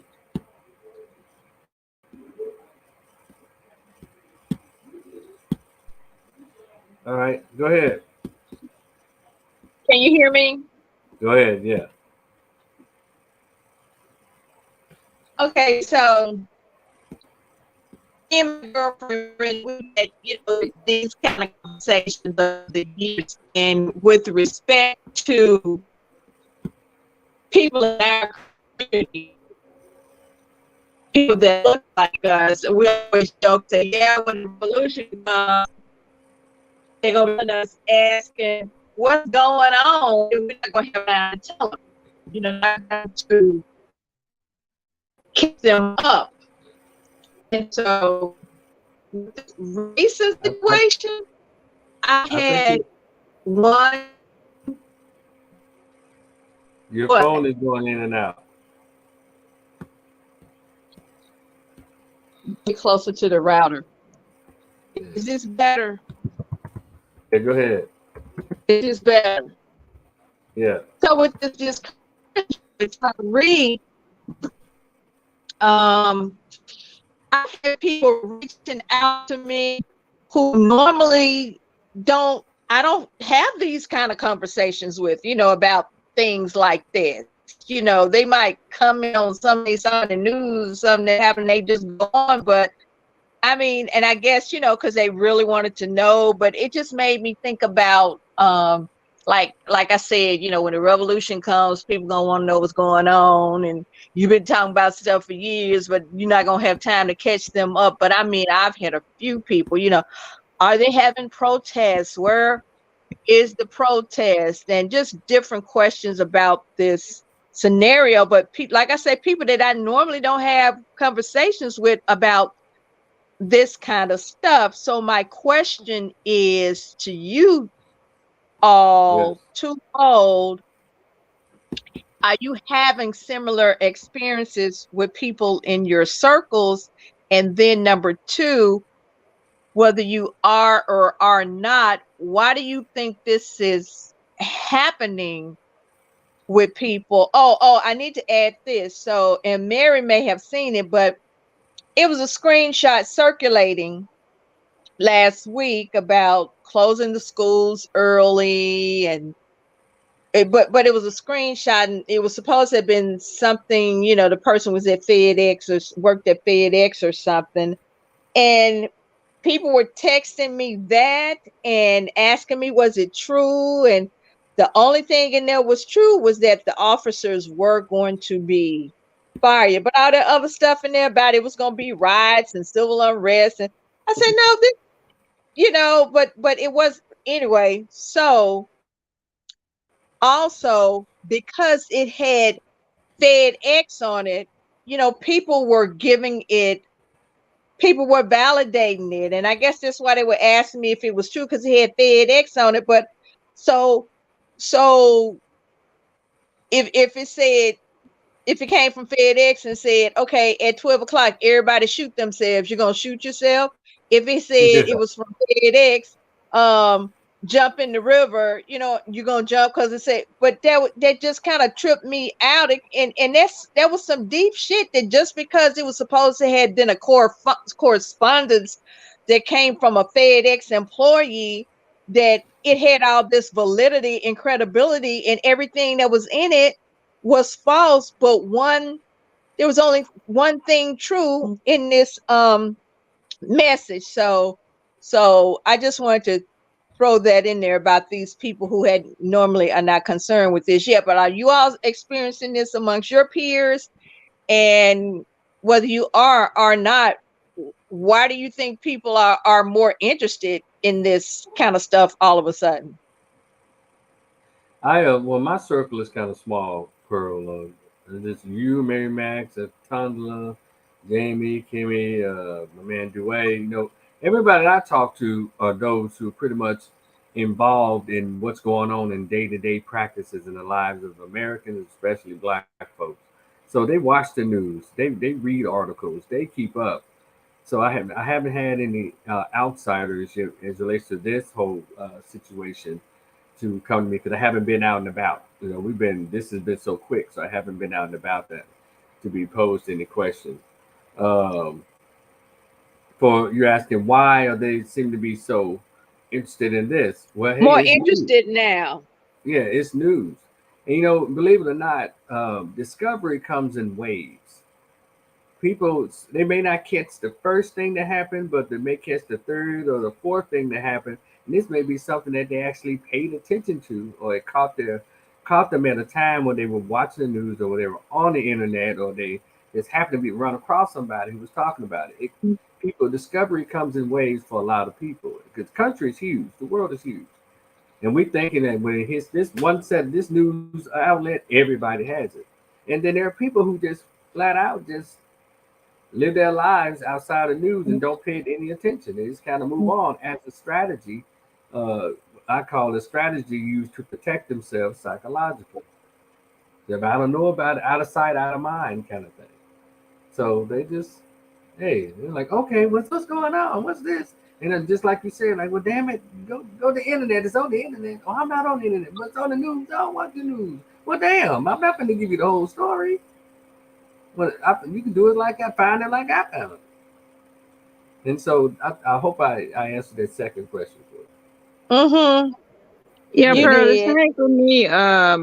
Most of the people that I talk to, it's a very small circle, and outside of the ladies at work, which usually they'll bring things to me, because they tend to watch the news more than I do. They pretty much understood the conversation. They did have the question of why did they expect Black people to riot, and I had to explain to them that was just a fear tactic.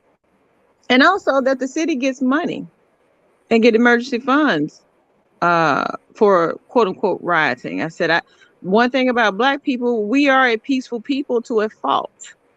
This is why we have so many of our men constantly getting beat and shot, because they've been taught the ways of peace and not the ways of battle.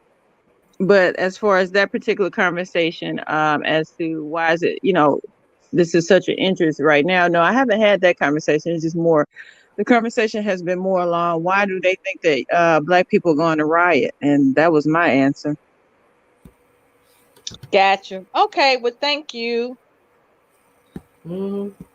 Well, thank you for the question. Mm-hmm. So, and again, the link is in the chat for anybody else who's just coming on. We're talking about the murder of Tyree Nichols, and anybody who has an opinion on it. If you've watched the video, I'd like to hear your thoughts. What do y'all think we can do moving forward as a community in America, as well as specifically my hometown, my beloved Memphis, Tennessee? Look, I grew up, born and reared, fought, cussed, and everything else, dated and misbehaved and everything in Memphis before I moved to the one for Metroplex of Dallas. But I'm always coming back and forth because I moved away. I did not turn away. Come on, somebody, from my hometown.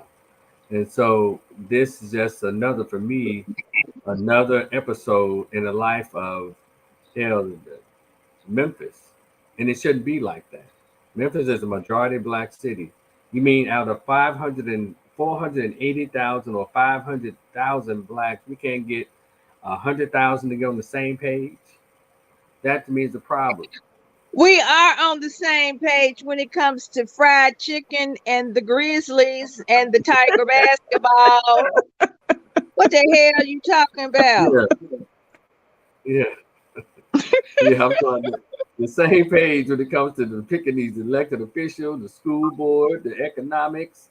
We cannot get on the same page. Even with the police situation, we got over 400,000 Blacks there. We can't get 100,000. Let them know. Surround that damn 201 Poplar. Surround the sheriff's office. And say, look, we're not having this anymore. And I need Black men to be at the front because we seem to be the main target. Come on, brothers, what y'all doing?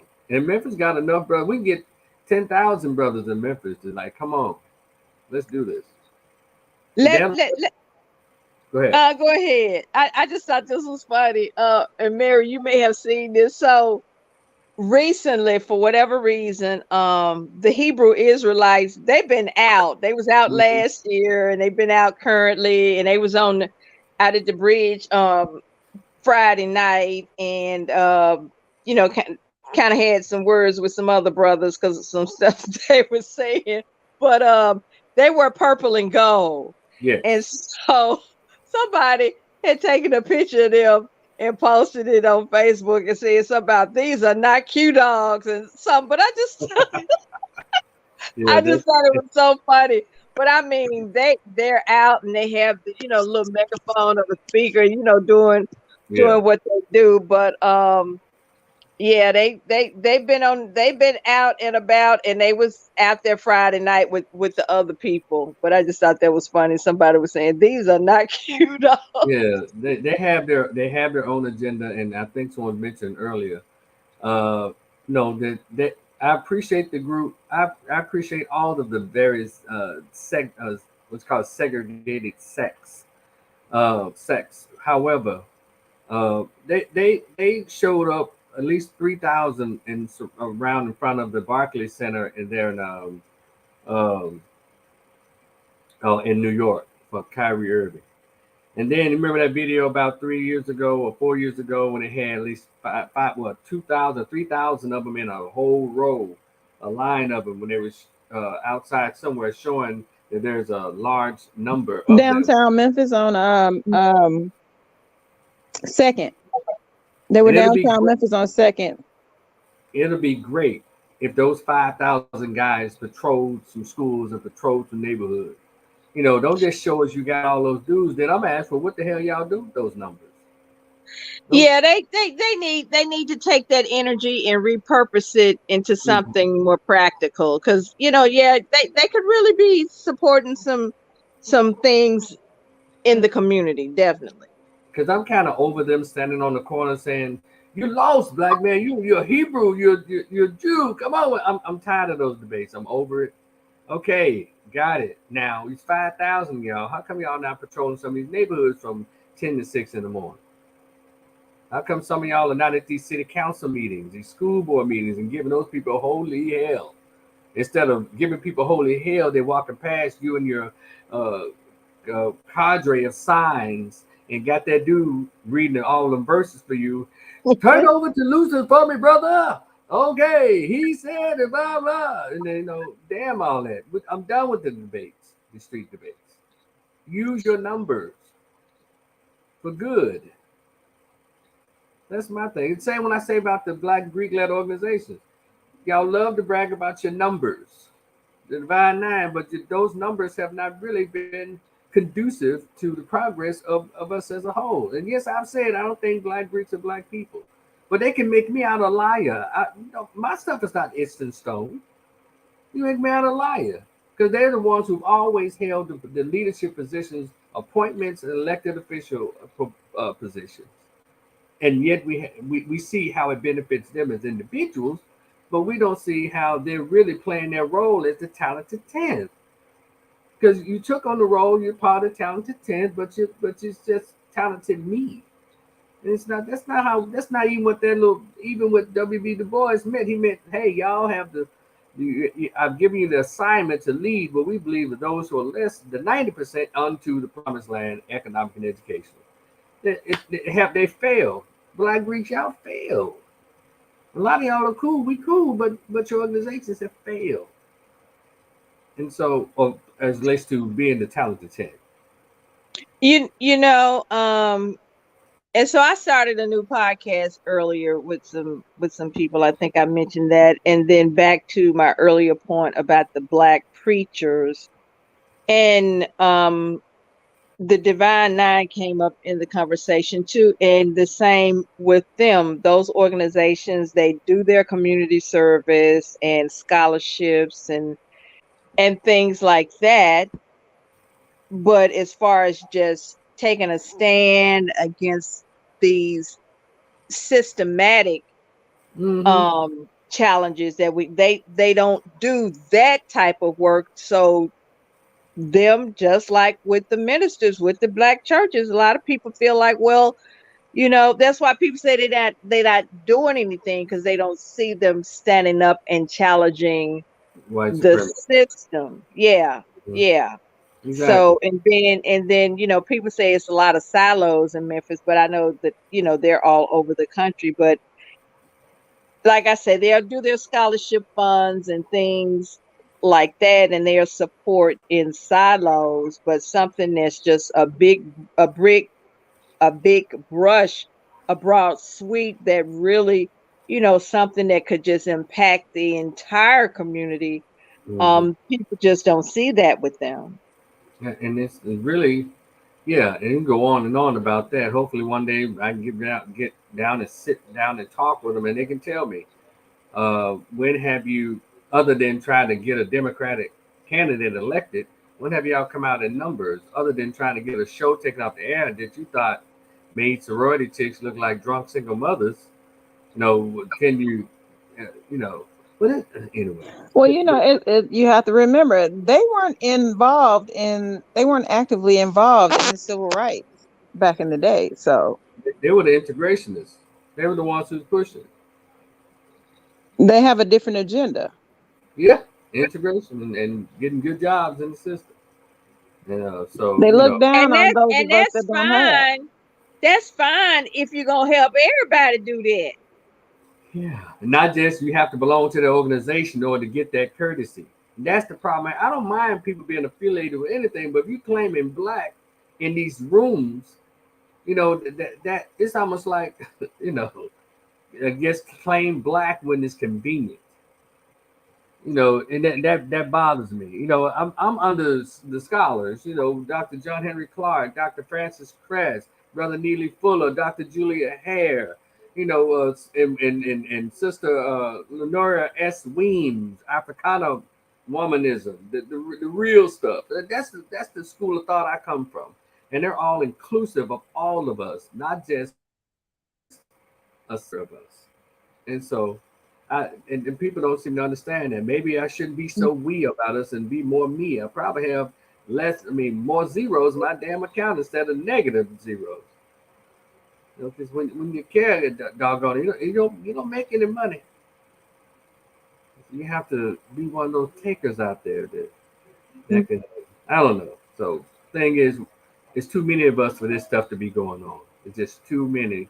But Carter G. Woodson said, when you control a man's thinking, the rest just follows, and that is what's happened. There's nowhere in hell they can kill a Jew in Bedford Stuyvesant, New York. Police can hurt them, and they still get to work.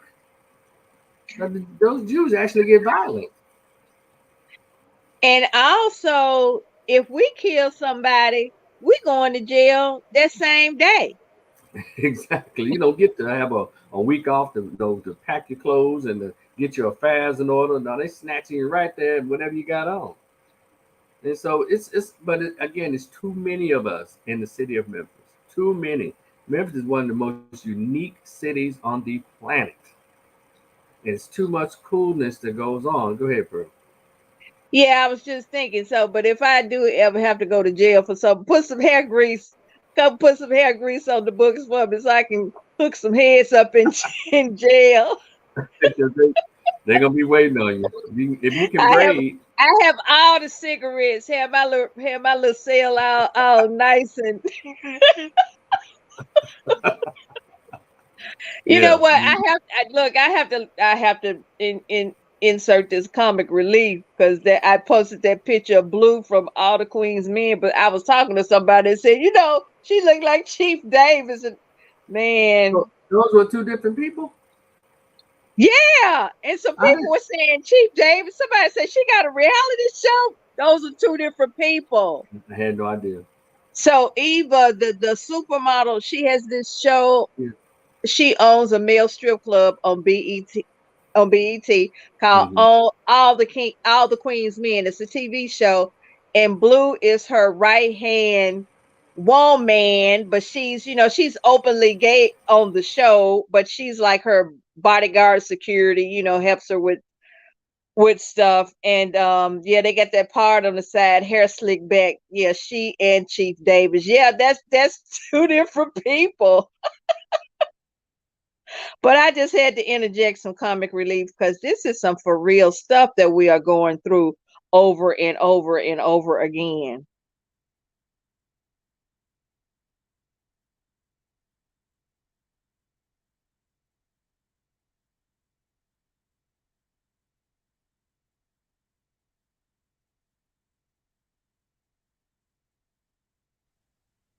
Did Rico freeze up on us, Pearl? It looks like he froze up. Well, since he froze up, I had a question about Chief Davis because I know that there's been some chatter even from the news outlets. Questions asked: was she the blame for Tyree's murder? And I see it's coming up now that the research is being done about her history. What do you think that that's going to lead to?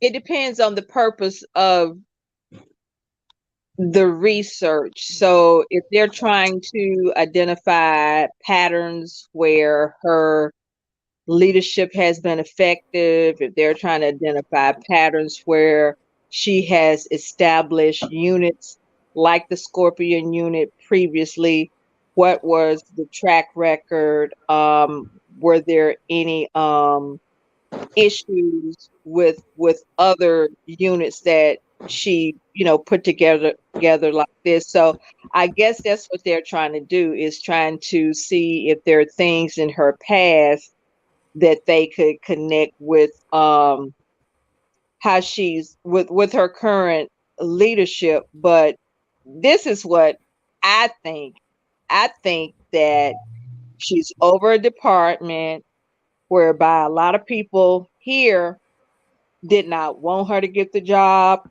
I feel like that there are possibly silos in her department, and she doesn't even know a lot of things that's going on. Now, this is one thing I heard, and I don't know if I had not been able to confirm this, but they say that the day the incident happened, she was out of town and she did not know about it until the next day. But I just had not been able to talk to anybody who could answer that for me. But yeah, so if MPD is going to be investigated, it should start from the top down. It should start from the top down. And I guess because there have been questionable things in her other cities about things going on, I guess that's why. But on a positive side, to give her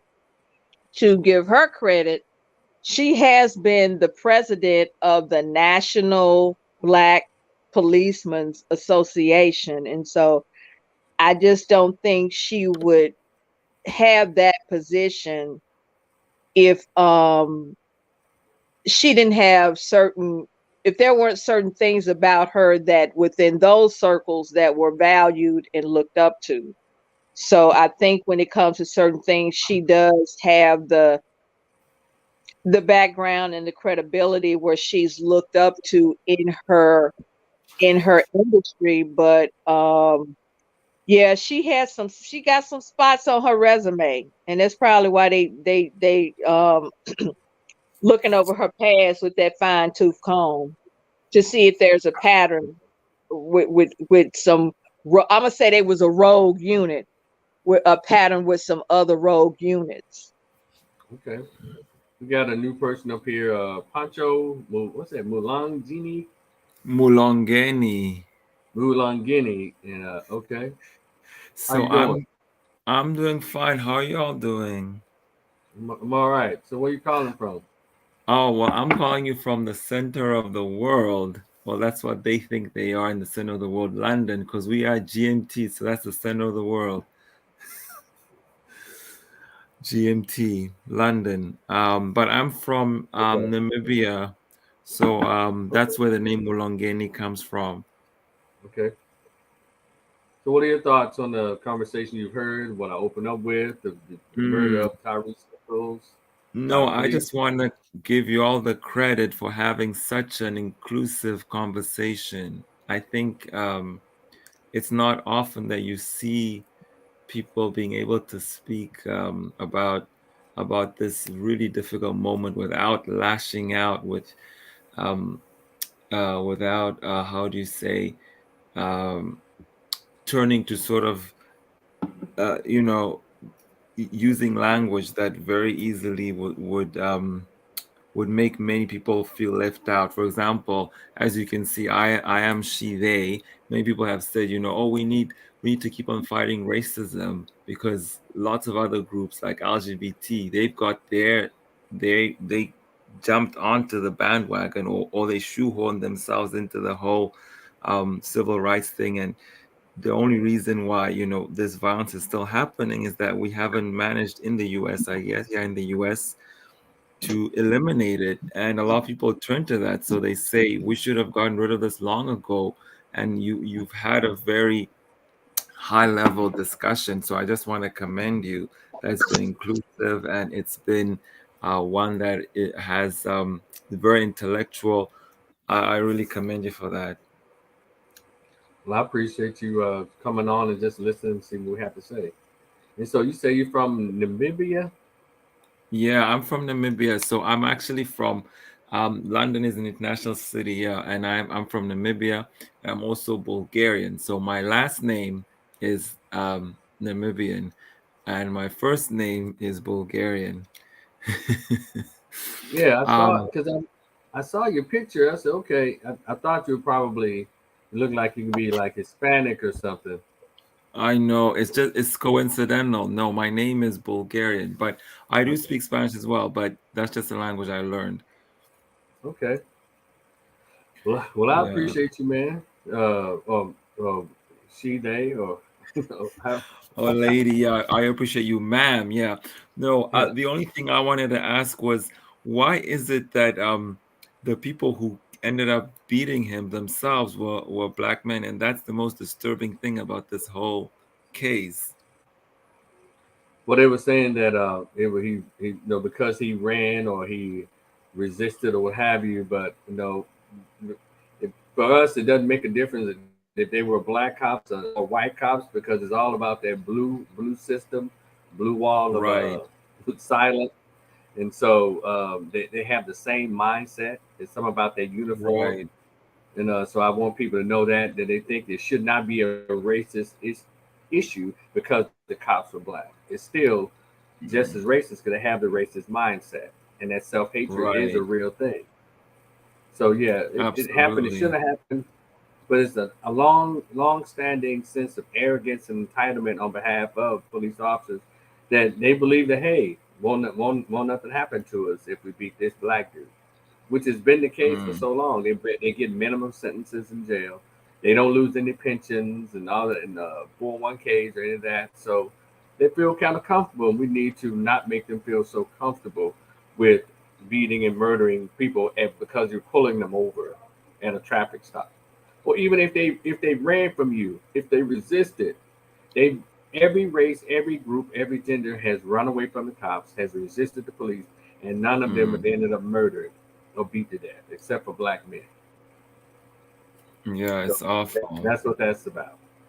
Yeah, I haven't seen any protests here in the UK as of yet, but we don't know. It may, just like when George Floyd was killed, there was a huge amount of protest here. I wasn't living in London yet, but it may still come because we have had also last year we had a singer himself was shot by the police. He was also fleeing. And I have to now come clean and be honest that when he was killed, I first didn't see it as a racial, as as a police brutality. But my friend had to explain it to me and say, well, do you think he would have been killed if he were a white man running away from the police? Why did they have to use that level of force? Mm-hmm. And because the press here was saying, oh no, he was driving the streets of London, he could have gotten people killed, which is what there is some truth to that. He was driving through the streets. So this was a car chase. It wasn't a run in London. It was last year. But the fact that it ended fatally for him, that's definitely something that could have been avoided. That the driver didn't need to be killed. There are other ways of stopping. But and that's something my eyes were not open. Especially since in the UK, my friend told me she herself was assaulted as a 9-year-old in the 80s. She was just playing in her on her street. The police came, stopped, and beat them up for no reason.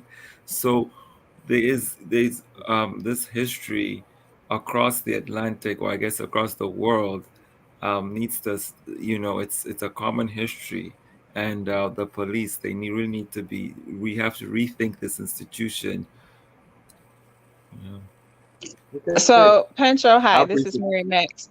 There's a Oh, history, part of our history in America includes the patty rollers from back in the slavery times and after, and they were the police. And so that same mentality from the patty rollers is still alive and well in police culture today. So when Rico says that it's a racist mindset, when you have Black men who pull over other Black men and kill them, they've already been indoctrinated in their training to think like that particular racist for the organization for which they work. And it's so unfortunate that we in America, as we're supposed to be classified as citizens, we still are not afforded the right as a citizen. We are still right. being treated as if we are 3/5 of a citizen, and probably not far from a slave in most cases. They don't let us live. We get pulled over more often. We get approached more often, get searched more often than any other citizen in this country. And yet they still want to tell us, you should get over it. Everybody's being treated the same, when that is actually not the case at all, as we can see. Yes. Okay. Y'all, anything else before we Yeah, I just wrap wanted to it up? ask though, how are we going to counter the Candace Owenses who are going to come up and say, "Well, he was killed by Black men. It can't be racist." Well, what I just said, I'll educate her on white supremacy, because that's the easy way to go. It's a cheap route. You have to have done the research to understand how it impacts not just white people. White supremacy is not just in the white minds; it's in Black minds too. They call them, some of them, they refer to them as Candace Owens, Larry Elder, Jason Whitlock, and as well as some Democrat folks who, not say Democrat just to identify them as a particular group of blacks who believe that they're above, they're post-racial, so that that could turn into a white supremacist mindset, especially when you come to your own. For the case in point, apartheid South Africa, you had more of those. You had like 100 white people ruling over 10,000 blacks, and they were control of the military and the army that was 90% black, and they were beating 100% black citizens in South Africa. So the white supremacy And mindset my country, has got. Namibia, as well. So South Africa apartheid ruled two territories. It was South Africa and my country, Namibia, which was then called Southwest Africa. So a My lot of God. people don't know it, but yeah, both. They had both Hmm. because South Africa took over the ex-German colonies. The and this one ex-German colony was Namibia, and so apartheid was implemented in my country, and my father had to flee. Hence, he got to Bulgaria as a sort of anti-apartheid, but more anti-South African Yeah. activist. Yeah. Okay. Okay, it's just worldwide. So anyway, I want to thank all of y'all for y'all contributing comments. I appreciate you, Pancho, for coming all the way from across. Well, I can't even say across seas. I mean, you across the world. So we appreciate you, man. It's a long way, but Came from thank you. across the pond and around from Africa. That's awesome. That's a pond. That's like England. He went a little further. Come So, on back with Rico, Pancho. He welcomes you. Thanks for tuning in and yeah. sharing. Appreciate you, man. And Harold Diva and Mary Max, I appreciate y'all as well. I'm gonna do my closing remarks and we're gonna get out of here. All right, love you, brother. Talk to you later. For sure. Bye. Y'all be cool.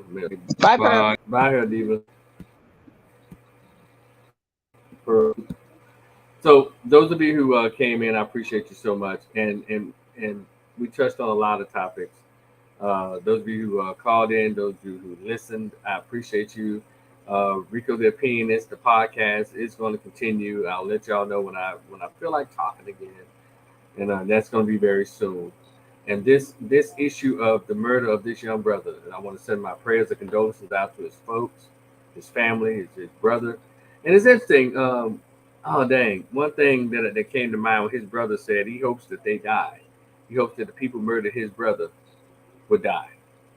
Hope that death comes to them. And it's something you rarely don't hear when relatives and loved ones of black folks get killed by the cops, because usually they'll say we want peace or we want everybody to just come together. But this brother said no, he wants them dead. Now, what if he said it because they were black officers? Would we say the same thing if they were white? Because white officers have been killing the black males first, but we never wish that they would die or something would happen to them. I know. I'm supposed to be closing out, but I know that opened up another can of worms. But these are just observations that I've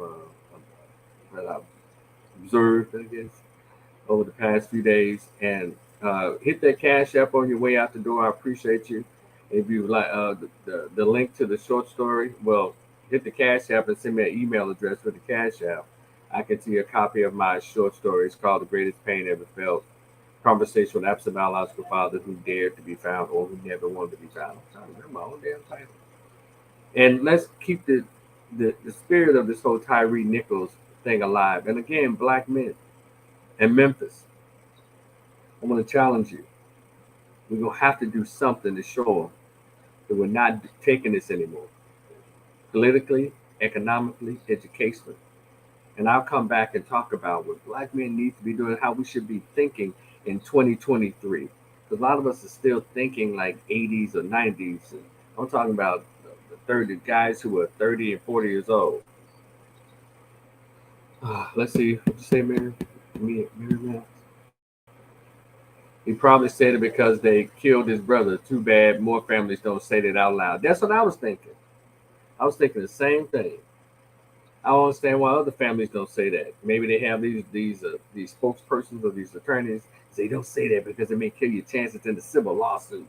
Well, he is the brother, so he's not the mother of the stepfather. He's the brother that said that. And guess what? That would be my sentiment as well if that happened to my brother. Pancho said James Baldwin wrote about how hard it was for him not to throttle the waiter who told him we don't serve color folks, but he resisted. Hey, those days of that kind of resistance might be coming to a close. People are tired, Pancho. People are tired of the foolishness. And I want black men, I want black people to be tired of the foolishness systematically, and to just throw a nod to those other folks with each other socially. Rico the Opinionist. I look forward to talking to y'all again on my next conversation, my next podcast. Y'all enjoy yourself. Have a good evening. I'll talk to y'all later. Peace.